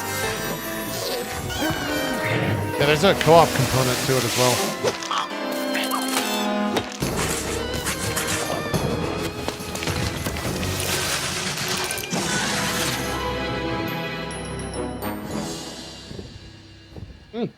Cool. Our next title is the next installment in a series that never fails to make me laugh. It's Just Cause 4, and they have a brand new engine to bring the level of delicious insanity one notch up. Let's take a look at what the Apex engine in Just Cause 4 can really do. Code, did you get Time for that some explosions. Assassin's Creed thing? What thing? The statue? Why? So I just got the Kingdom Hearts 3 one, so... Wait. You did? Yeah. It went up on the Square store.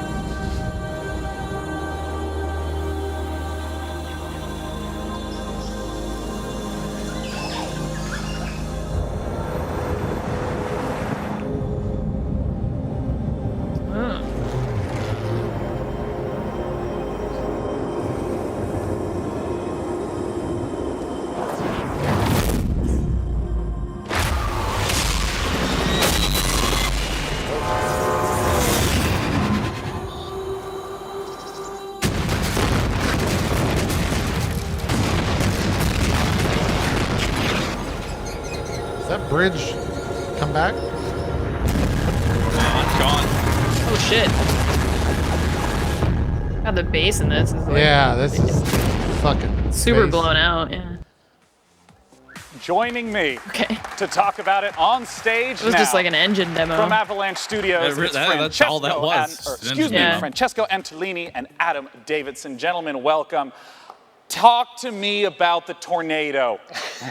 It's fantastic, isn't it? So it's a very nice piece of tech. It's not just beautiful, but thanks to Apex, it's also a bad boy that actually works. It's fully that's been my physicalized. question. This means that it's roaming the Does a tornado world, just, like, wreaking exist? havoc. And, It's not just like a background piece. It's actually impacting the world This before is you. just cause, man. You go there and you play with it. Yeah. You know, throughout the trailers that I've seen, it seems to be a lot of different environments that are available throughout. Can you talk to me about those? Yeah, I mean, one of the most important things to us with this installment of Just Cause was bringing a lot more variety into the game, and that extends to a lot of things, but certainly the biomes of the game. So instead of one kind of region of, like, say, southern Italy, like we had last time, now you have lush rainforests, deserts, grassland, and even alpine biomes, all of which, you know, are rendered beautifully with the new Apex engine.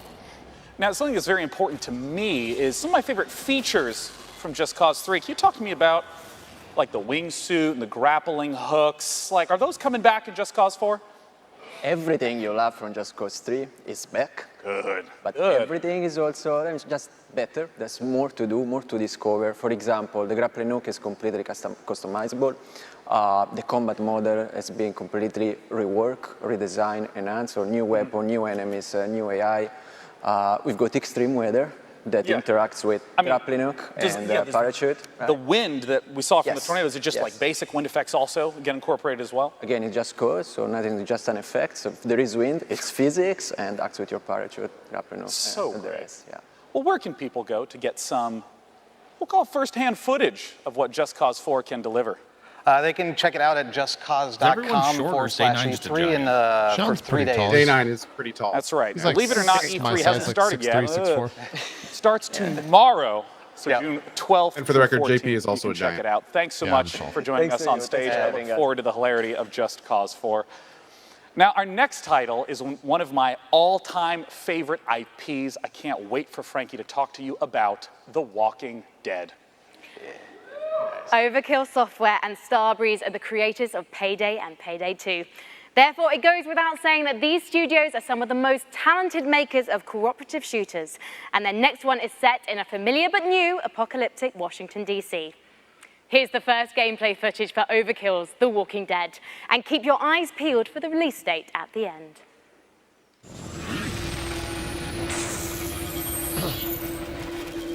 New gameplay and a release date. I like it.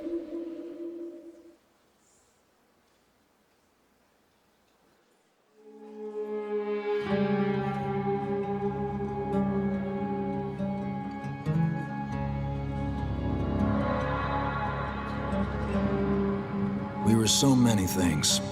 Husbands and wives, doctors and teachers, writers and architects.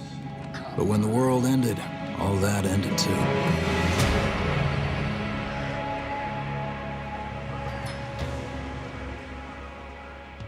Every day we fight for more than survival. We fight to build a new life.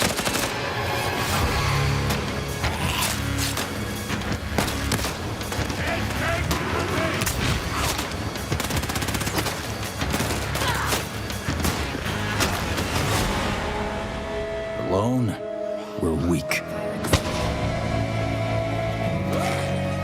But together, we might stand a chance.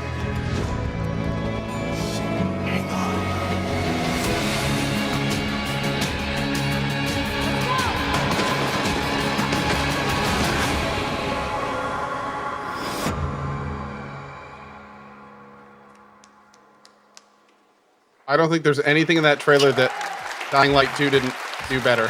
And I have more good news. Yeah. For I don't fans really of The keep up with Walking too much Dead, Walking Dead or Overkill's the game zombies for The Walking Dead, of course, coming fast, soon, but we have a second completely different just Walking always Dead just game that we're getting a slowly chance to walking talk at about you? right now. Well, there's This The is Walking Dead, not Telltale's The fucking Walking Olympic Dead, sprinter the final dead. season. guess. Joining me on stage to talk about it is the lead writer, James Windler, and the voice of Clementine herself, Melissa Hutchison. Clem. Sean, thanks for joining me on the stage. Our pleasure. Thank you. Now, I want to ask right away for, people who've played through the first 3 seasons of The Walking Dead, in terms of the gameplay, what's some of the familiar and what's some of the new? Okay, so for people who don't know Telltale, we are a story-based company. We focus on narrative. We've had our roots in the old school point and click adventure games, but we've developed our own cinematic style and almost a signature mechanic, like our choice wheel. Yeah. And that's all familiar. That should, the choices branch the narrative. What's new this year, we have traditionally combat and action we've done with QTEs and like swipes and button mashes and all of that. This year, with the final season, we're introducing segments of unscripted combat. Yeah, we see some of this right here. Yeah, so Clem's probably just brutalized a zombie there. Of course she is. And so we also have the orbital cam, like the over-the-shoulder camera. So that's offering our players opportunities to explore our environments, which you can also see from the B-roll. Is they're looking really, really good with this graphic black art style that we're employing. Yeah, because in the previous games it was much more of a directed camera from scene to scene, but now you could really sort of explore the environment on your own. Absolutely, yeah, Now I want to ask about the story. I mean, Telltale games always have that as the central feature. Where does The Walking Dead, the final season, start off? Okay, so it starts. Clementine has been on the road for a long time. We are post-time jump in the comics. She's been on the road. She's traveling with AJ, who is an orphaned boy, who is the closest thing that she has to family. But they're reaching the end of it. They are running out of steam on the road. It's proving to be untenable.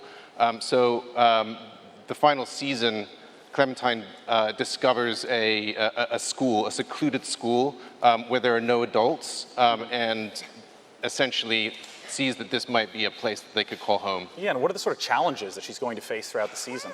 Oh, all kinds of challenges, like zombie threat all the time. Tough. Yeah, of course. And then there's always the external threat, at some point there are going to be adults coming in representing external threats that she's going to have to deal with. Now, Melissa, I want to ask what your experience has been like, because it's rare to have, a voice actress journey along with a character in a multi-year journey. I mean, how long ago was the first recording that you did? Well, it was 2012, but we might have even started in 2011. I don't know. We're not going to do math on air. Yeah, we're That's not always doing a math. bad idea. That's not happening right now. It's been a long time, and it's not only just playing one character, it's actually been aging with her, growing with her, and falling deeper and deeper in love with her, and starting as this young child who's, playing as Lee, it's your job to protect her, and then organically moving through all these seasons, and now you're playing as Clementine. I mean, really, this is a fan-driven game, so this final season is for the fans, and you're going to be playing as Clementine and protecting AJ, and this is just near and dear to my heart. And how do you feel about the fact that this is the end? Well, I mean, it's bittersweet. I'm super sad. I'm super psyched. Of course, it'll be sad to end her journey, but I'm really looking forward. Obviously, I'm surrounded by talent with Telltale Games, and I have no doubt that the writers and the creatives are going to crush it. So, sad but happy? It's all very confusing. I'm a very confused human right now. Let's just put it that way. Well, I'm someone who's played through all of the Telltale Walking Dead games. I'd love to know when the final season is coming out. August 14th. We ship August 14th, and it's available for pre-order right now. Be sure to check it out. Thank you so much for joining me on stage today. Thank you. Once again, that's thewalkingdeadgame.com, or you can find it on Steam as well. For our next title, Frankie, we're going to head back to you on the balcony. Next up, have I got a treat for you. Coming straight out of Finland from Nolla Games, it's a magical action roguelike that asks, is that a wand in your pocket? Or are you just trying to kill me? Don't let the retro art style fool you. Noita is set in a procedurally generated world where every pixel is physically simulated. I gotta wonder. Let's take a look. How much of these she's just like, I really don't. I don't want to say it. Or maybe she wrote them all herself.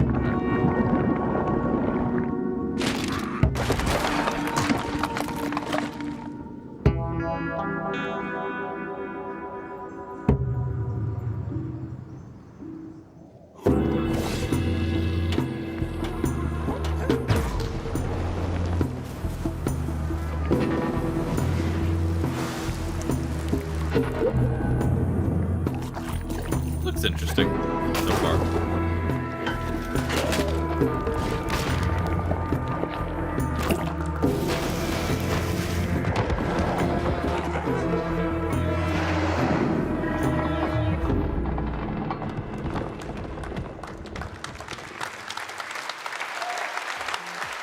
Noita? Our next title is one that's very near and dear to my heart, as it is the spiritual successor to one of my favorite childhood games, Theme Hospital. Joining me to talk I've heard about it this are the one. two founders of 2 Point Studios to talk about 2 Point Hospital. Join me in welcoming Dr. Webley and Dr. Carr. Witch. And finish. Thanks, Finland. Wow. Great suits. I mean, I gotta ask, as two fully Everyone's trained already medical spamming professionals, the how hype. does one I don't even know run what this a is. hospital in 2 Point Hospital? What's going on with the mic? What's going on with the mic? Wait, oh my gosh, is the stethoscope eliminating your microphone? Oh, you know what? We do this every year. Come here, talk to me. Okay. How do we run a hospital? So 2 Point Oh, Hospital what a is a save. game about designing and building your own hospital. It's Yeah. talk Day directly 9, on my ladies tie. and gentlemen. Yeah, this Day you said 9. don't talk there. Yeah. I got to look out here. He knows how you to keep said. a show Yeah, no, going. just look straight at the ground. There's a lot of customization. Is this not working at all? Yeah, it's great. Doing great. Carry on. I'll carry on then. Yeah, a lot of customization, a lot of interesting characters in our world, which with all these different characters, we had to come up with some really interesting illnesses and cures for them. And you have fun in 2 Point County exploring different regions and curing people with different ailments. Oh, God. As you can see on the screen, we've got... Oh, God. This is real. We actually don't want that researched kind of a this. It's checkup, man. a certain animal. And also you can train people. You can train your doctors to be better, sure your looks like nurses fun. to be better, do research Dude, if you've never so you played can Theme unlock Hospital, new like it wonderful was cures. the shit back in the day. You know, this could be really cool. Sorry, I didn't know if your no, mic was great. working. I was a bit backfilling. No, Carry I on. didn't. So, I mean, no, tell me This about it. looks Like, enjoyable. what is the sort of late game sort of experience that you'll be playing through? Because this looks like it's quite deep into the running of a hospital. Yeah, this is later on. So you start off and you're researching and you're training up staff, you're diagnosing illnesses, and you're hopefully curing them and making money, and then heading off. I see this to 2 Point malady. County. Yeah, I see this malady called turtle head. Can you explain a little yes. bit about what that is? Yes. It's when the head becomes so shrunken, it gets stuck in the neck orifice, just pops out slightly, and it has to be extracted. And Mark, how's it get well, this extracted? is something you've maybe we've all been there. I know. This is from, a little bit of suction always helps, and and it's gone. And out it comes. Yeah. We had to research how to do that. That's actually a real illness. From Yeah, it is. It's north real. of England. Now, I had to ask about something that I think every young man has to deal with at some point. What is a monobrow infestation? So good. Well, monobrow is Follically enhanced. Yes. Problem. We've all been there. Yeah. I haven't. No, okay. But it needs to be diagnosed and cured pretty quickly. If it doesn't, it'll fester, and you might shed a bit of hair. And in fact, it will actually leave the body, and it needs to be got rid of before the health inspectors arrive. It looks like the monobrows are multiplying in the hospital. They breed they're big breeders. The monobrows. they like Monobeasts. Can I buy this game dirty yet? places. I want it, dude. It's so disgusting. So you've got to keep your hospital clean and well maintained. Otherwise, they're going to breed, and you'll have a trouble. I want to ask about sort of how the game evolves over time, because Theme Hospital was very mission-based. How does the experience of running a hospital change as the game goes on? Yeah, so once you've started your first hospital, it's a pretty simple affair, and then you move on through 2 Point County. There's different regions. There's a cold region. There's warm regions with contagious diseases, and there's poor regions, there's rich regions. Yeah. So we've got volcanoes. Yeah. In fact. We've got all sorts of wonderful weird effects can happen in different parts of the world. So you might If you lined a bunch of to devs manage up your hospital and said, empire. "Who are the guys because that a are making this volcano went game?" off nearby. I'd point to Yeah, these it's two. about spinning plates, isn't it? You've got You want to know something everything set up crazy? nicely, and then Apparently, notice how these two guys are older? Yeah. Well, I'd love These to know are more actual information about ex-Bullfrog when 2 devs. Point Oh my Hospital God. is coming out. The original Well, we're creators coming out of the theme games. Fall, and you can check us out by That going is so onto our cool. Steam page and hopefully wish listing. I wish I could we're coming appreciate later in the year. that statement more. No. You're young. It's cool. Don't worry about Well, it. I'm personally, again, really looking forward to it coming out. old. Thanks so much for For old joining me, people. Doctor and Doctor. Thank you. Talk about Probably better you 2 don't. Point Hospital. I'm a baby. Yeah, it just says available 2018. It doesn't Now, say our when. second Battle Royale Oh, game it's of the gonna be this year. afternoon takes a fantasy RPG-esque Second Battle bent, Royale. and you may have even seen it getting streamed on Twitch in the previous week. Let's take a look at Hi-Rez's Realm Royale. Realm Royale. Yeah. Dude, okay. That's 3. A lot of streamers have like stopped streaming Fortnite for this game. It's different, man. It's class-based, kind It doesn't of. have building. Yeah, it is class-based. Fortnite without building. And apparently a lot of people love that. Have you played this yet, Nan? No, I haven't.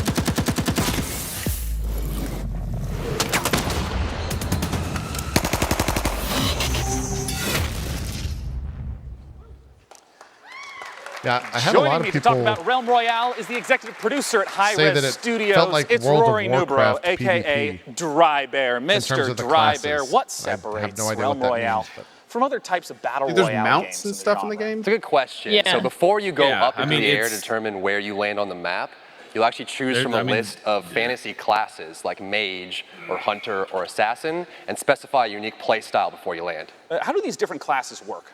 So the engineer will be more about bunkering down, putting up shields, putting down turrets. The assassin will get behind the lines using stealth, use a sniper rifle to take out targets. And the warrior will just jump in there throwing axes and being crazy. And, you know, in some of the streams that I've watched, it also seemed like there were abilities, not just the loot and find stuff. Can you talk to me about how the ability mechanics work? Once you choose a class, it'll come with a set of abilities, and you'll actually be upgrading these during the match, but it specifies your play style. And so as you're looting, abilities as well as armor and weapons will come out of the chests. Okay. You'll start equipping that and determining the play style you want, and so you can just really specify.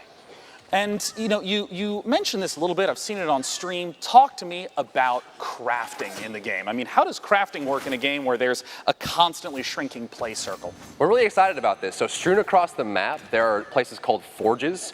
And so once you go to the forge, you'll collect shards from disenchanting loot you find as you're going about. And you'll use these shards to start crafting legendary gear, very powerful pieces that everyone will want. Yeah. Once you start the forge, a smokestack will appear above the forge and everyone comes over to It's fight. like a mini objective even. Big team fight.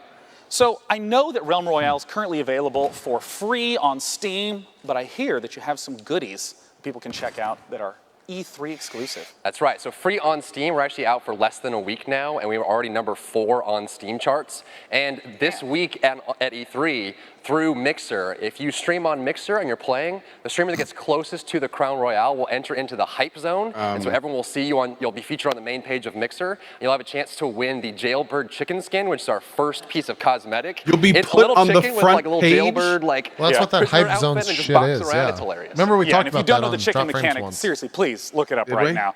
Yeah, Rory, thanks so much for joining me on stage to talk about Hold on. Realm Royale. Once Thanks, sir. again, it's for free on Steam right now. Our next game is one that was shown at last year's PC gaming show, and Frankie has some updates of what they've been up to. Yes, John, as you may remember, our Hold next on. game is I made don't by wanna a talk core team of just 2 people. It's called Ooblets, and it's a farming and creature collecting indie inspired by Pokemon, Harvest Moon, and Animal Crossing. This fresh trailer features a first look at their unique combat system, along with plenty of cute ooblets and environments. Let's take a gander. The hype zone, it like detects when you're near winning, and it throws you onto the front page via the hype zone stream. I think is how it works. Oh, that's right. That's right. Yeah. So it's not actually front paging your channel. Chad is into this, by the way. Like, I don't. How can you guys be into this shit, but not into Kingdom Hearts? What the?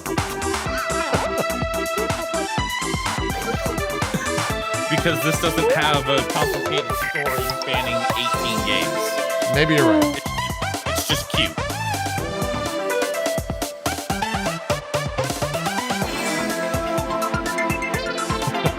Chad says Kingdom Hearts doesn't have a soul. That's what the game's about. You're finding souls in darkness. That's how I run in real life. Yeah. Yeah, leaning backwards while moving forward. I'm not good at running, okay, Co? You know, that's how I dance in real life. If you saw that. So accurate.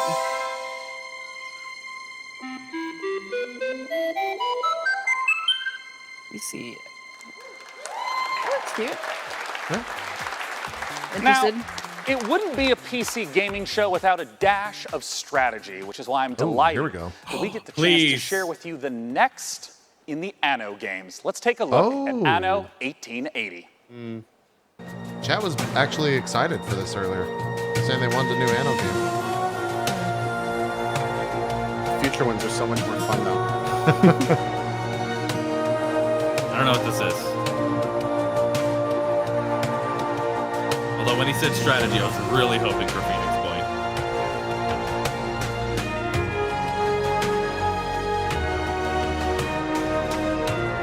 Oh, chat seems to be really digging this, man. Yeah, they were. That's what I was saying. During the Ubisoft conference, they were super stoked.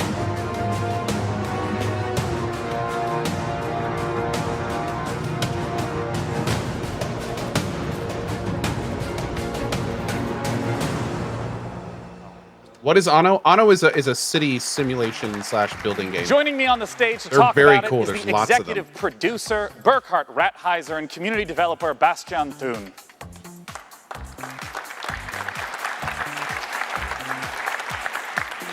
Gentlemen, welcome to the stage. I want to begin right away by asking, for people who haven't seen or experienced the Anno series, what are these types of games like? Yeah, well, Anno 1800 is a PC only real-time strategy game, and it's kind of mixing city building together with economic simulation and naval warfare. And at its core, it's a sandbox game, so you have a vast amount of freedom to explore the world and build huge cities. And I wonder if you could talk to me a little bit about why the choice of the 19th century for this game. Well, the 19th century, it's such an interesting and rich era. There was so much happening in this era. Yeah. So we had two industrial revolutions. We had major scientific inventions and also big social changes, and also the creation of the big imperial empires. So it's a really rich era. And what are some of the elements that we'll get to see from the 19th century in Anno 1800? So it's kind of, for the player, it's, well, basically you start with the first kind of medieval settlements, and then it's a kind of a journey through the 19th century. So it's a kind of, you explore everything that kind of happened in this rich era. And I understand that you have a very unique take on how to work with the community, how to gather feedback. I was wondering if you could talk to me about what is Anno Union? So last year at Gamescom, when we actually revealed the game, we decided on, you know what, it's pre-alpha, we revealed the game. We invited the community to basically become a member of our development team. So we launched our Anno Union platform. It's a place where we give constant weekly updates on the current development and invite players to give feedback and basically help us developing the game. Can you give me like an example of exactly how some choices have been steered by the community? So there's a lot of different stuff we did. So like from feedback we got on our blogs and focus playtests where invited players. We got so much great feedback, which had to completely rebalance the mid and late game of the game. Also, we heavily expanded on core features of the game based on feedback. We said like, okay, that really seems to work. Players like that, so okay. Let's do it, like improve the quality a little bit even more. Yeah. But they can also vote on actual game content. So we had a big vote for an AI opponent in the game, for a community creation contest where they could create their own island and stuff like this. And I understand that some of this footage that you're sharing right now is pieces that people can go to anno-union.com and vote on right now. Exactly. So just in time for E3, Man, you can go to anno-union.com, bringing the community check again, out. once We have again. a vote up where you can vote on one of 5 ships in really the game. cool. And that's only the first stage, because in the second stage, we will allow you to design your own ship variant. So the winner of that first vote, then you can hand in your own design nodes, drawings, 3D models, whatever you like. And the winner of that contest will actually make it into the game. Now, where is the website that people can go to again to get the most information right now? Yeah, just check out anno-union.com. That's basically our big community platform, and we want to invite especially strategy gamers, PC players out there to come help us developing the game, sharing feedback. Just check it out. Well, gentlemen, thank you for joining me on stage to talk about Anno 1800. Our next title is the final battle royale of the night, and Frankie is going to be talking about it, and it's a little bit, maybe not what you'd expect. Publisher TinyBuild is known for discovering distinctive indie developers and bringing their quirky ideas to the fore. I hope this with is a new... Cluster Truck, Speedrunners, and Hello Neighbor among their catalogue of different hits. take. And now I'm delighted to be able to bring you the world-exclusive reveal of a game developed by Galvanic Games in cooperation with Explosion. Inspired by the Cyanide and Happiness webcomic, Rapture Rejects is Battle Royale as you've never seen one before, ladies and gentlemen, believe it or not. Top-down, isometric, cartoony, and basically bonkers. Let's take a look at what happens when the man upstairs makes an epic fail and only beams up the bad people. Introducing Rapture Rejects.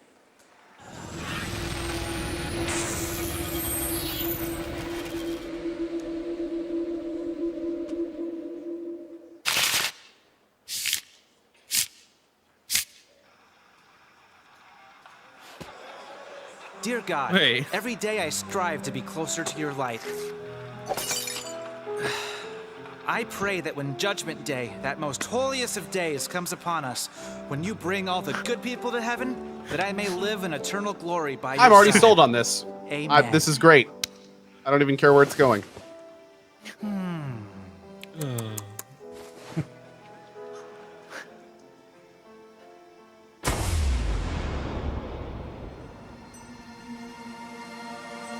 He's gonna start just cursing. That's gonna be great.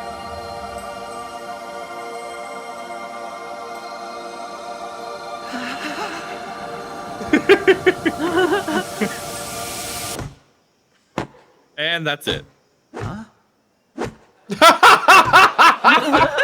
Little help. Thanks, brah.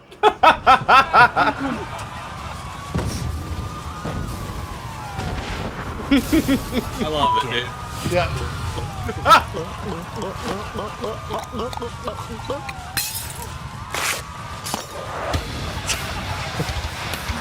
Show gameplay. Yes. Oh, I am all about this. I'm gonna play it. This is so stupid. I'm gonna play it. Get down here this instant! You didn't break the leaves! Smell you later, you old bag!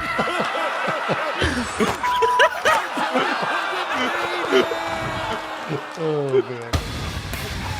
Rip Fortnite. That looks great. RaptureRejects.com. Oh, God. I can't believe we got to show that trailer. That's so great.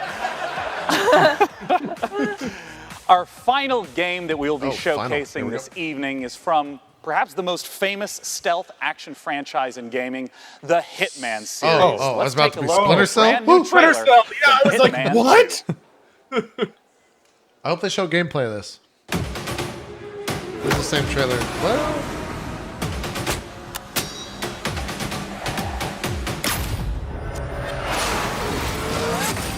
Welcome to Miami, 47. The innovation race is on its last day, and it is down to the wire. The Providence defectors are Robert and Sierra Knox. A day of high-octane thrills and two very public targets.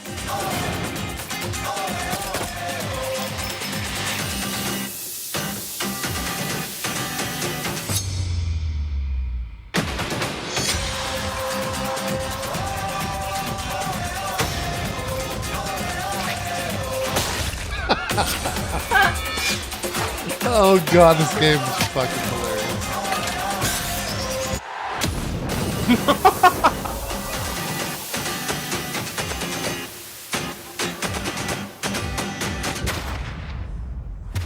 Nice. November 13th. Nice.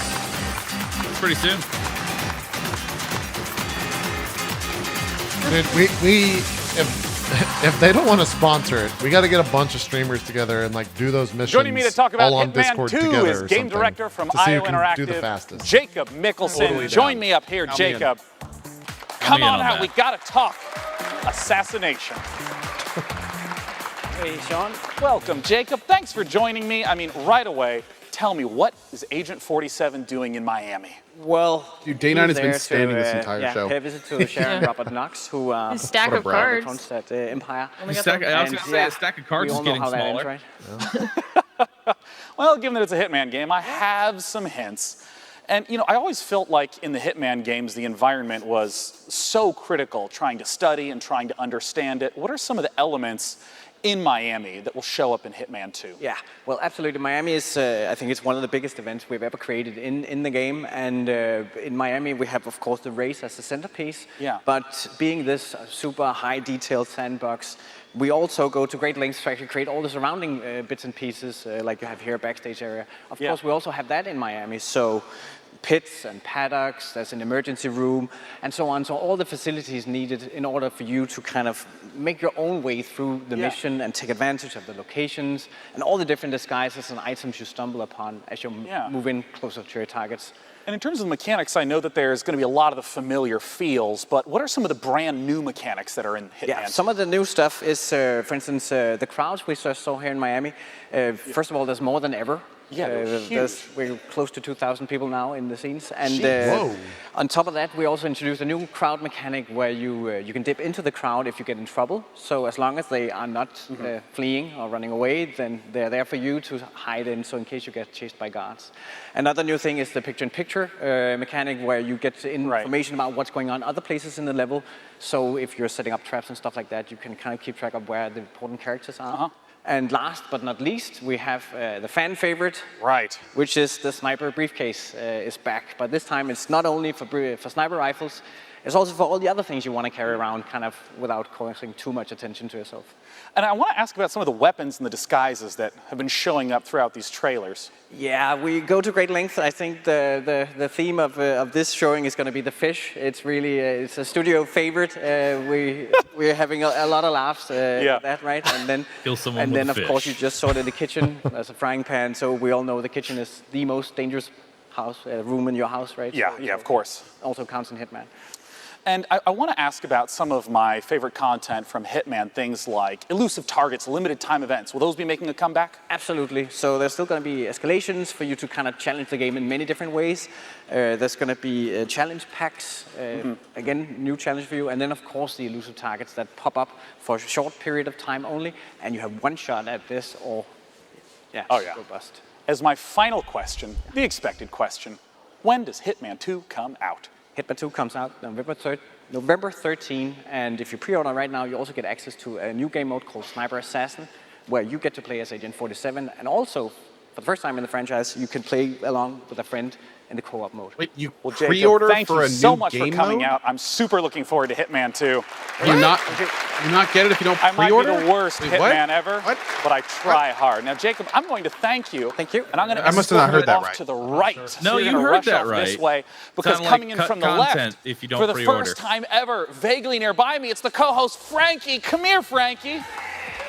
They let me come down from the balcony for good behavior. Excellent. Well, Frankie, we did it. Early access The with PC Gaming pre-order. Show is done. Thank you so much for joining us to host this year. Thank you. Thanks for having me, guys. Thanks for all of you who came out to the Will Turn and joined us today. It was a blast. Thanks to Twitch chat. I know that everything you said was appropriate and intelligently thought out. And of course, this year we're curating even more great PC games from the Facebook booth in E3 South Hall. Last, and of course not least, a huge thank you to all our wonderful sponsors who let the PC Gaming Show come back for a fourth straight year. They are Hi-Res Studios, Digital Extremes, Archangel Hellfire, Team 17, Stardock Entertainment, Acer, Predator, Improbable, Oculus Rift, Drake's Cakes, Tripwire, Frontier Developments, and Square Enix. We hope you have a wonderful E3 and go play some damn video games. Cheers. Thank you. Bye. Another great showcase by Day 9. Yeah, that was good. Welcome back He to is E3 such a on pro. Twitch. That was Just the such a PC pro. Gaming Show. Oh, pretty muted. He's good at it. What? He's good Muted. at it. Who's muted? Oh, wait. On my side, he's muted. Never mind. I forgot that the audio was not coming through from your stream. Oh. I'm listening on a different tab, so mine doesn't go to we. So I was like, he's muted. I got you. Hey, Rami joined us. He's here. Decided to slip him in because I already had the graphics set up for the next conference. So we'll chat with him. He was watching the entire time, and I would assume he probably knows a lot more about the dev stuff or the indie stuff that we saw than we would. So, God, that was a lot of fucking games. It was a lot. Yeah. I started taking notes because I was like, I'm not going to remember what we just saw if I don't write it down. Yep. We've got. I should share with you the mod notes because they do the same exact thing, so you don't have to do that as well. Where to even? Should we just do like your highlights maybe? Because there was a shit ton of games shown. Yeah, man. it's gonna be hard to like go over the entire thing. I think highlights. Okay. Probably better. Maneater looks pretty good. Yeah, that I was like, this looks terrible. And then as soon as I realized you play as the shark, it was like the complete opposite feeling for me. I was like, all right, this is excellent. And I'm totally sold. Yeah. Sold on that Rapture game too. Yeah, that looks good too. Rapture Rejects. Satisfactory was the first one that they showed. So I never played Factorio. I've always been told that I should try it. The art style of Factorio is kind of a turnoff for me personally. So that's one of the reasons that I have not tried it. And so Satisfactory looked super more in line with something that I would like to play. Because I'm really into those kind of like base building, like factory management, like that. That's totally my style. So I'm really excited about that as well. Yeah, there was a lot of good stuff. I think Maneater, like just as an idea of a game, pretty big standout. Like we were saying, and then of course the Rapture stuff is always cool to see new BR or BR style game in a different style than FPS. They said that's alpha soon. Is that what it said on the site? What was the term that they used there? Not sure. I don't know when that's going to show up. Rami, you didn't join us at all throughout the actual conference, but what was your kind of takeaway from all that? I mean, it's the same. It's PC, right? Like, there's always good, interesting, weird stuff happening. And between like that hospital game, what was it 2 Point Hospital? Yeah. And like Rapture Rejects, but then also stuff like Ooblets and just a bunch of high quality polished stuff. I love PC for being such a wild mess, and it's just a wild mess again. So yeah, this was great. Yeah. Also, that mic save, by the way, that mic save was incredible. Such a professional, man. Yeah. Holy That's what I was crap. saying is like when all the other conferences that I've watched, the announcers are like, someone will yell in the audience and it distracts them and they will like kind of stop to laugh at it or whatever. And Sean just keeps going. Like he just ignores it totally. Or like that one where he called out the guy and was like, everyone's really excited, especially that guy. That's He's such a pro. Years of doing that as a shoutcaster.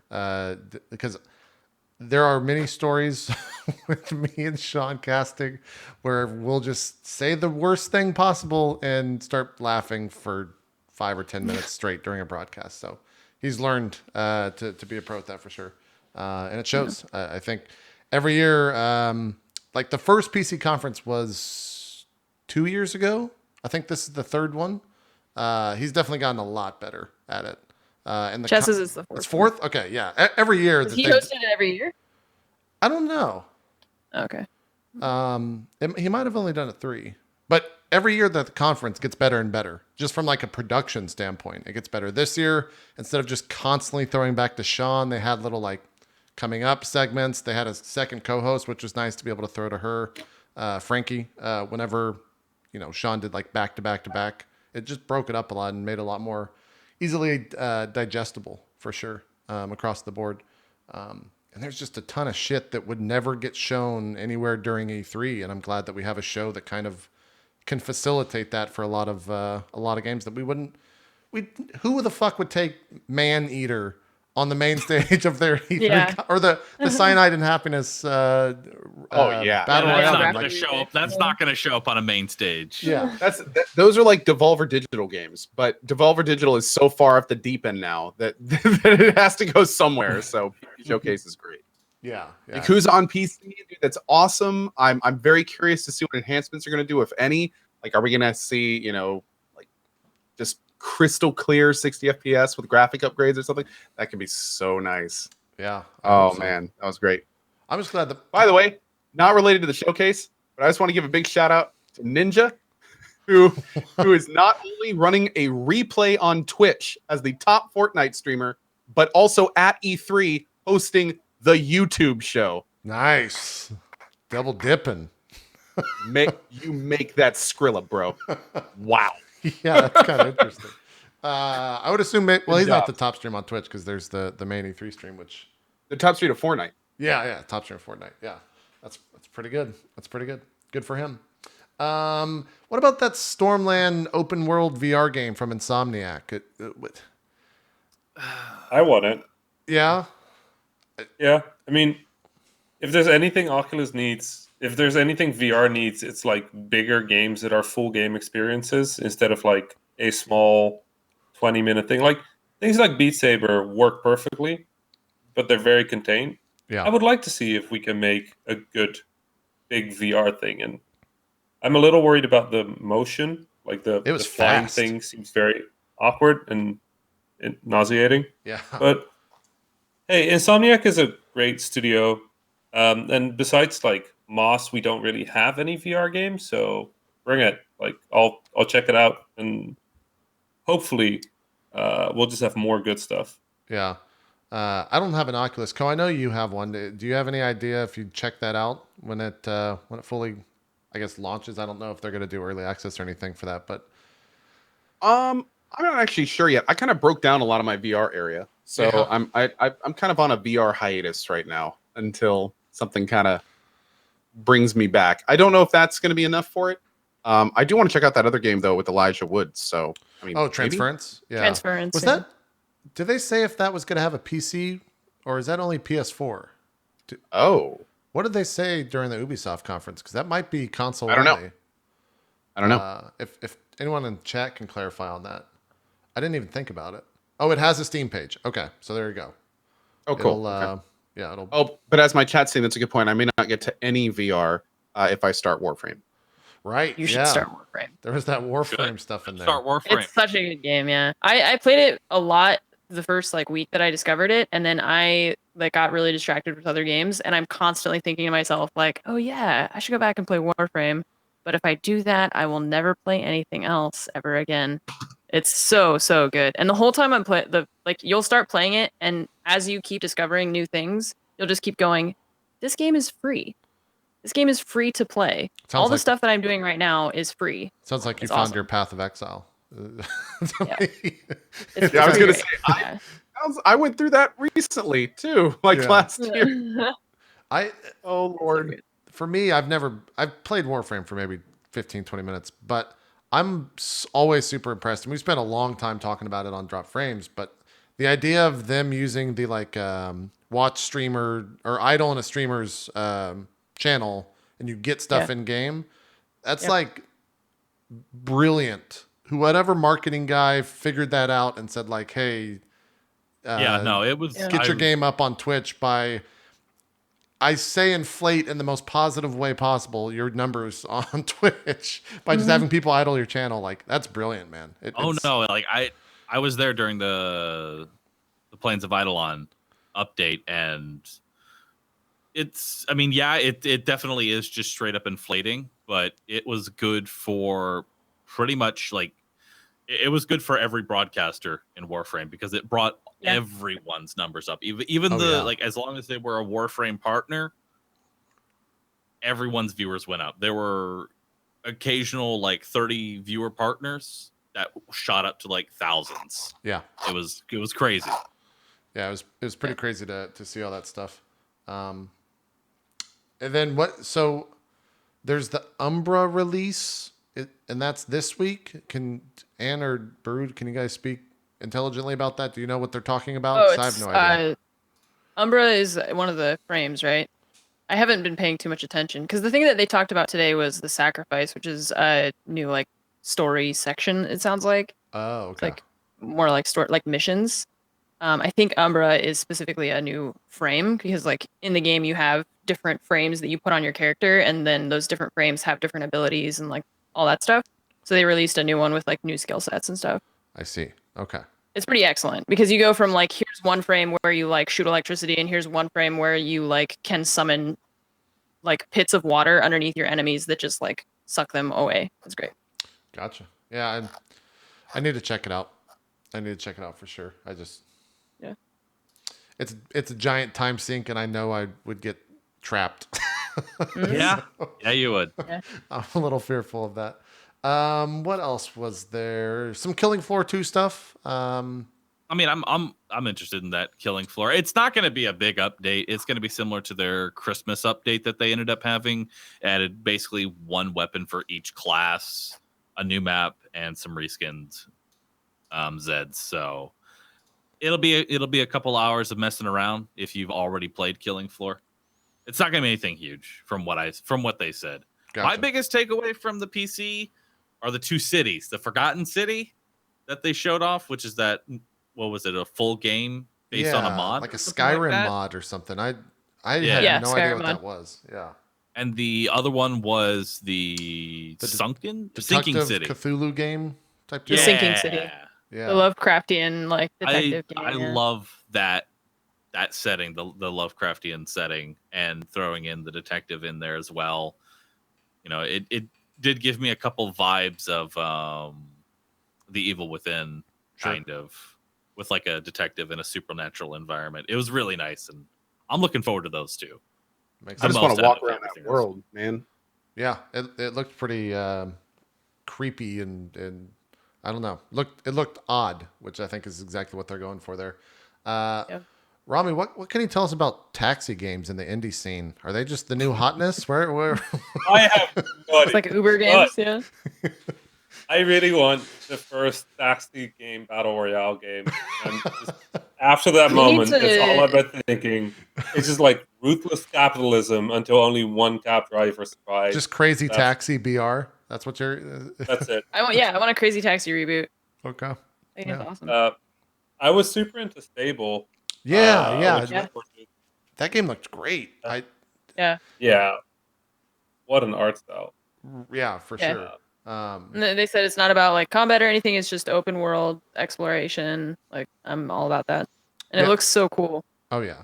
Have you seen that game at all, Rami, in person or only on? Yeah, I've seen it. I played a build a while ago. Yeah, it's good. Movement is really pleasant. That style of art, especially for a small team as they are, is really hard to pull off. So getting that feeling smooth and pleasant is an incredible accomplishment. And, you know, if it's an exploration game, it's going to be so important that they nail it. And, it looks like with Sable, they nail it. So, yeah. I hope to get a new build sometime soon. Because it's just incredibly gorgeous. Yeah, it does. It does for sure. Sorry, I got distracted. They're showing some Metro stuff on the Twitch stream right now. I think this is the trailer that was yesterday, though, during the Xbox conference, I think is when that was shown.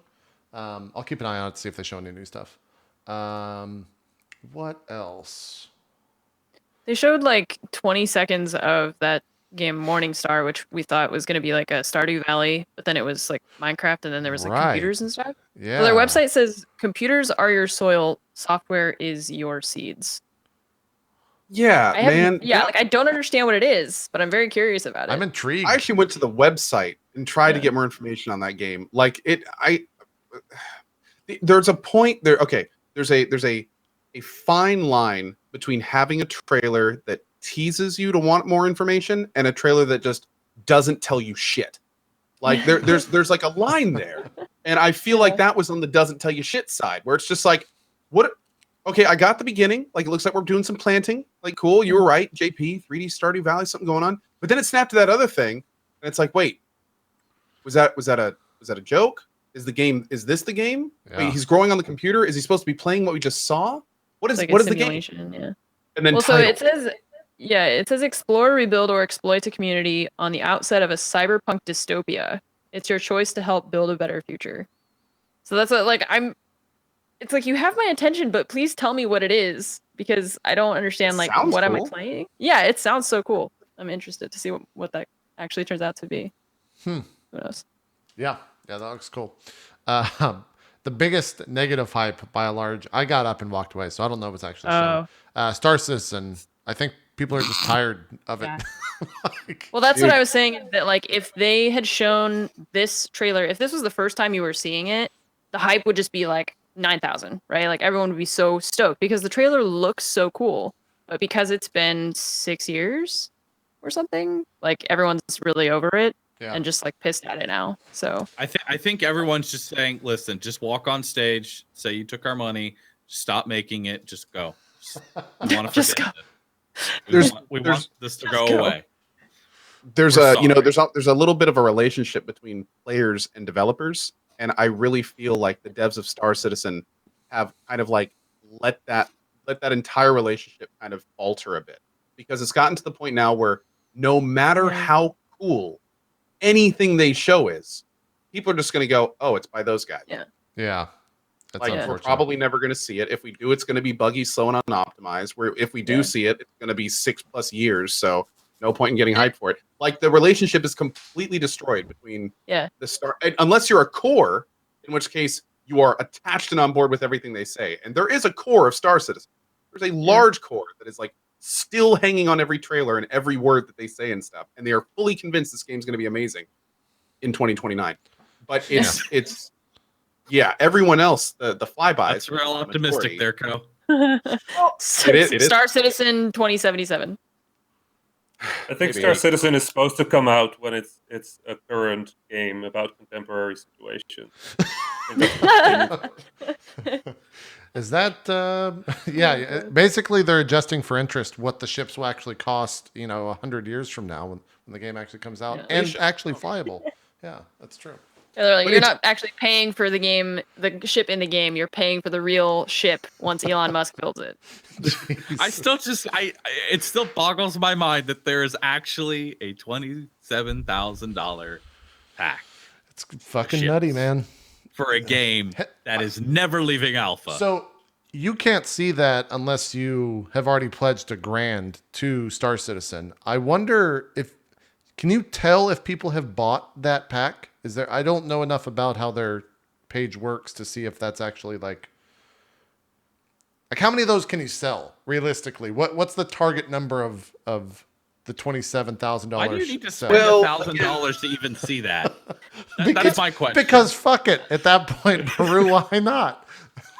Well, I know this is going to be the unpopular thing to say, but we have to keep in mind that it was requested by the fans. So it's not like, I mean, granted they are pushing it, but it's, it's the kind of thing where as they say, it wouldn't exist unless people had asked for it.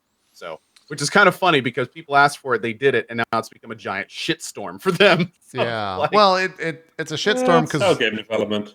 Well, yeah, exactly. But it's a shitstorm because like we see it and we're just like, well, we don't fucking know why that thing exists, but that's a shit ton of money for anything to begin with, let alone for a bunch of I have fucking made pixels. less than that amount of money in a year of work. Yeah, No a lot kidding. of people have. Yeah, that's a I lot. think the thing about that game though is it is clearly it has an audience. Like people play this.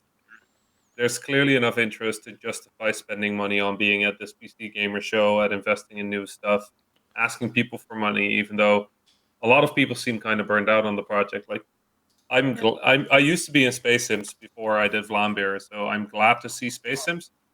I'm also skeptical, but as a developer, I always do the benefit of doubt thing. So it's tough with this one, I'll admit, but I just hope they pull it off somehow.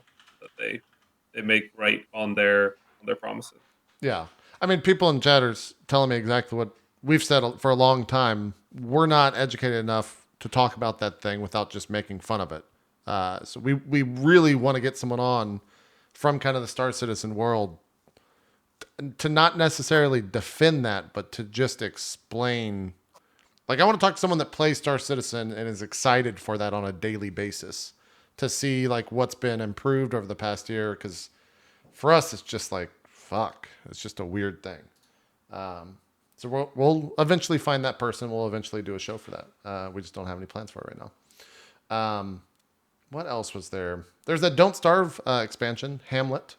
Was that an expansion? Or maybe standalone. Yeah, it's been a long time for a DLC to the original, so it could be standalone. Yeah. They brought out for that Walking Dead the final season. Did they show anything for DLC. that? It is People saying DLC. DLC. Okay. Yeah. For that Walking Dead the final season, what did they show anything for that? Was there a story clip? Did they say I think they said November is when it's out, if I'm correct. They didn't really show any like actual Or August, story August. to it. It's just like, hey, these characters, they exist. They'll be doing things. Okay. Final season. Yeah. But they didn't actually say anything about what was going on. Okay. I mean, that makes Play sense. as Plum. That's about it. It's a Walking Dead game. You kind of, they're not going to do anything crazy for their final one. I would assume they just want to kind of put a pretty bow on that story. Because that's, if you're invested in that world, that's exactly what you want is closure. So, what else? 2 Point Hospital. Ko's walking away, but I know he's super interested in that. Rami brought it up earlier. What was the game you guys said that was like the people who made 2 Point Hospital made another game before that you all played a lot? Yeah, Frog, and that was Theme Hospital. Theme Hospital? Okay, because I've Theme never Theme played Park, that before. Theme Hospital. Like they made a bunch of games back in the day under the umbrella of Bullfrog, and it looks like the two guys we saw on stage are actually ex-Bullfrog devs, which is pretty awesome. Also, some of the devs that made Fable and stuff apparently are in that company too. Oh, cool. Which is pretty fun. So Seeing a little of Exodus Exodus. is so good. I've been watching this on my monitor or on my other screen. Yeah, let me bring. I was just thinking, this hospital game looks different now. This Taking is a a different weird approach, way to Rami. cure chicken pox. Yeah. I haven't seen any customization like this for Exodus. That's really fucking cool that exists. Not wait for this game. Yeah. Ooh. If you want to watch this, by the way, it's on /Twitch. You can go watch it with audio. I'm not going to bring it into the stream just yet. That looks cool though, for sure. Yeah. Let's see. They didn't say anything release wise for 2 Point Hospital. Didn't they? At least I don't have notes on it. I think didn't we go to the website or to Steam and it just says coming soon? I think it said 2018. Okay. I'm pretty All right. sure it did. That's good to hear. That game Yeah, looks it just has great. wish list and then it just says 2018. Okay, cool. On Yeah, Steam. that looked awesome. Is that where you're reading that, Ann, on Steam? On Steam, yeah. Okay, great.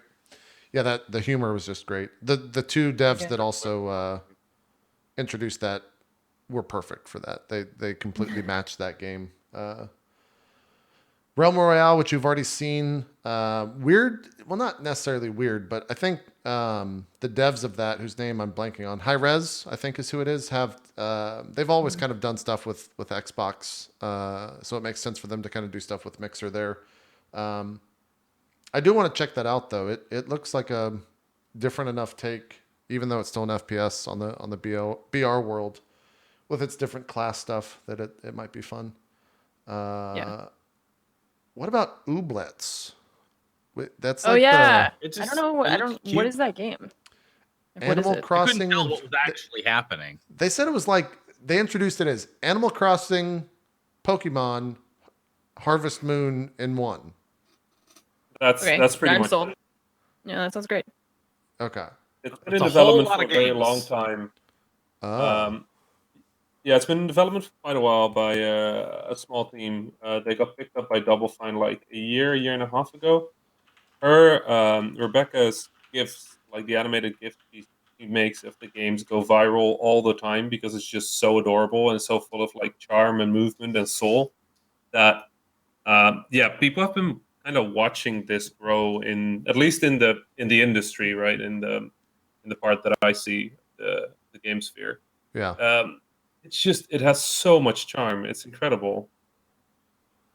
Yeah, we'll see. PC and Xbox One for that. I don't think there was any, unless I'm mistaken, I don't think there was any release tied to that announcement or trailer.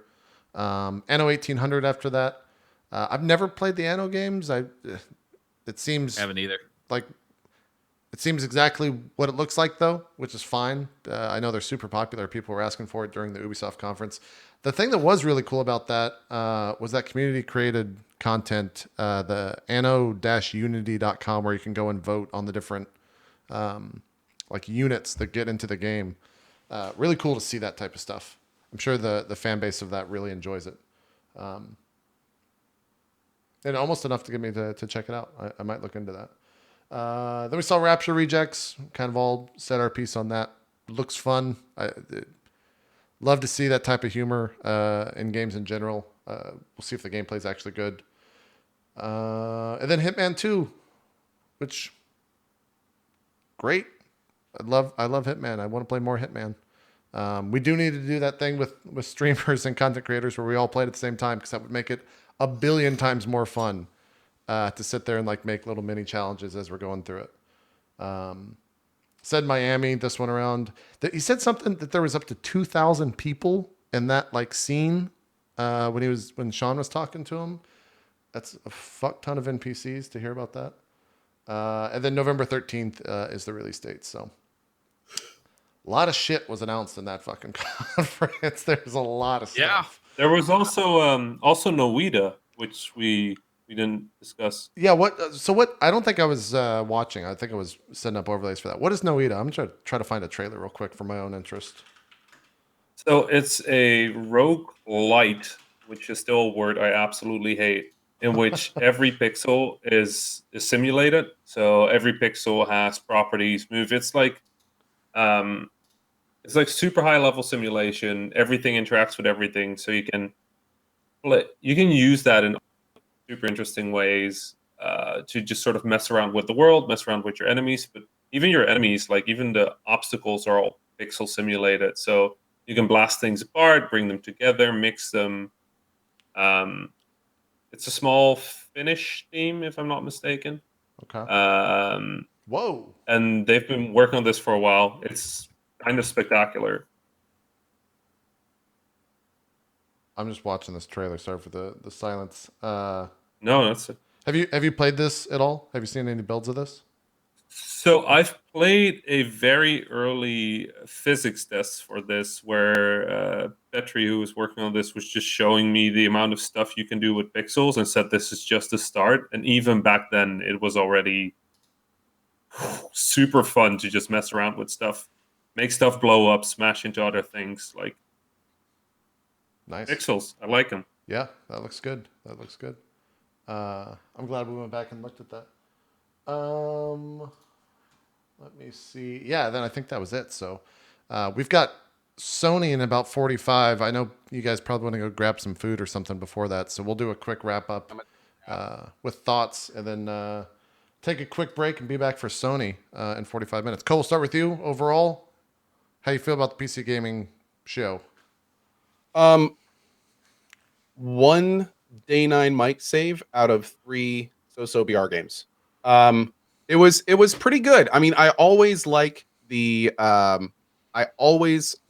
PC showcase, not only because of day 9, but because I do, like we talked about earlier, it really is kind of like a great catch-all for all those projects that just aren't quite big enough to go into the other showcases. And honestly, I think that has a huge place at E3. Yeah. Because if it wasn't for the PC showcase, then this stuff just would never be talked about. And it's huge. I mean, every time we got like a website or an interesting game came up, I know I speak for thousands of people, and I was like, oh, let me go to the website. Let me sign up to that email. Let me do all this stuff. And that is a huge boon to these developers. I've got like most of them followed on Twitter now. I'm going to be following their projects. If it wasn't for this showcase, there's a chance. I didn't hear about half the stuff I saw today. Yeah. So, and a lot of it looked relatively well developed. So yeah, I mean, although it is rarely my favorite conference, it is definitely, like, if I had to choose a conference that was always going to be there every year, it'd probably be this one. I agree. Baru? The drop frame shout out. Yeah, the drop frame shout out. Yeah, the money was well spent there for sure. What? It was a good $15. Baru, where are you at with the PC Gamer Conference? I just give it a day 9 as far as like ratings are concerned. Like, Okay. just straight up, I give it a day 9. And I have to agree with Ko here. There are so many games that are a part of this conference that I never would have seen, period, because they weren't going to show up in any of the other conferences. And some of them actually look really nice, and I'm excited to play these games. And I've always kind of liked finding the just the non like overhyped games that we all know each and every day that are coming. Sure. So it's nice to find the little gems here and there. It's definitely one of the best parts of Twitch, I think, is there's these little like micro bursts of hype that happen from week to week of just like the smallest game that one streamer plays, and then it jumps from that streamer to another streamer, then 5 people are playing, and then 60, 70,000 viewers on it. And then a week later, no one's playing it. It's gone. It's it's completely gone after that. Yeah, it happens like that with a lot of games. Like They Are Billions. Yes. That game just came out of nowhere. Yeah. And we just kind of all started streaming it. Yeah. And I want to find more games like that. Like, you know, it's not like there was some big campaign announcing it. It's just it got found. People started streaming it, found it, and loved it. Yeah. I want more games like that. And I'm glad that the PC conference brings that to light. Exactly. And I know your FPS is lagging, but I think your audio is probably fine because we just hate whatever. I don't know. It just always does this. Yeah. How do you feel about the conference, though?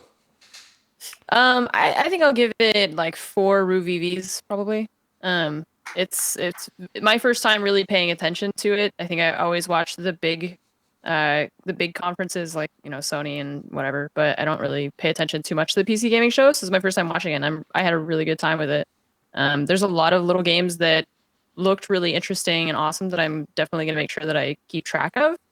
And what I liked a lot is that they showed a lot of actual gameplay, because I feel like a lot of the big conferences, they're like, here's a 30-second teaser of pre-rendered something, you know, and this is actually like, here's what our game looks like, and here's most of them, you know, they're showing what it actually is. So right. There's a lot to look forward to. Yeah. Co, I saw your eyes light up. What was that in response to? You're watching something. Just scrolling through Twitter, and I get the headline: Friday the 13th content development halted over ownership dispute of IP. Oh yeah, fuck. I heard that as well. Bad timing, man. Doing DVD. That poor game. Sucks. Yikes. Yeah. Yikes. That oh man, talk about just issue after issue after issue. Yeah. Oh man, I feel bad for those guys. Sorry, kind of completely off topic. No. I prompted it, so that's my fault. Rami, for you, PC Gaming Conference, you weren't here with us during the actual show, but for the post show, I think you watched it all. Where are you at with it? I mean, I basically what Ko said and what Ann said, and I guess what Baru said as well. Like, it's just a good show to get a good feel for what all sort of stuff is being made in the industry outside of the biggest things. And for me, it's just fun seeing a lot of my friends and colleagues just on stage, being sort of like shepherded through how to be on a stage by day 9. It's just cute. It makes me happy. So big smile. I enjoyed it. Yeah, he definitely he can carry people through a broadcast for sure. He's really good at that. Well, cool. I want to try to wrap this up as soon as possible, so we'll do shout outs real quick so that you guys get somewhat of a break between now and Sony, because we're about 40 minutes out. So Ko, real quick, some shout outs, sir. Sure. My name is Ko Carnage. I hope you guys have enjoyed our very long show today. It's been awesome. As always, a big thank you to JP, Baru, Ann, and Rami coming in at the end. It was a lot of fun. I know I'm going to see many of you guys here in just about 40 minutes, or even sooner. But yeah, it's been awesome. Anyway, I stream every single day at 8 a.m. EDT. We've got a Vampire finale. We've got Jurassic World. We got all of our Jurassic World emotes in now. We got 12 of them. And then tomorrow morning, actually, for those interested, we're going to be checking out the Prey DLC and doing some charity stuff for Astronomers Without Borders, which is kind of fun. So we'll be back tomorrow morning at 8 a.m. EDT if you're not here for the Sony stuff tonight. And then we also have Nintendo tomorrow. So hope to see you then. And as always, thanks for watching. Awesome stuff. I think Ann's shout out card is set up. I'm going to click the button. She's not there, but go ahead and do it. No, it's fine. My camera sucks anyways right now, so it's fine. You guys can just imagine Kate Beckinsale is talking to you right now. Nice. My name is Ann Munition. I'm a variety streamer. I play a lot of first-person shooters, and I'm very much looking forward to a lot of the games that have been announced at E3. So we've got a lot of cool, like first-person or not first-person RPGs and stuff like that to play. So follow me at those links, and I'll be back for the Sony conference, which is, I think, the thing that I am most excited about besides Cyberpunk. So I'm gonna be super hyped tonight. Good stuff. Yeah, it should be a good one. Thanks, random. I like how we're just looking at graphics right now. There's no one on the stream, just graphics. Baru. Am I gonna be here? Yeah, because I just set it up while Ann was talking, and now I'm gonna do the same to Rami. Go a little bit longer if you can. Hey, my name is Baru. Streaming every day at around 12 p.m. Central Standard Time. Play a variety of games of pretty much whatever catches my interest. Mostly just the newer games, indies, and I also have, as you can see, a Panda cult. You will join us. Uh-oh. Thank you again Ko and Rami, JP for having me here, and it's been awesome. Love the show, and I'm looking forward to Sony as well.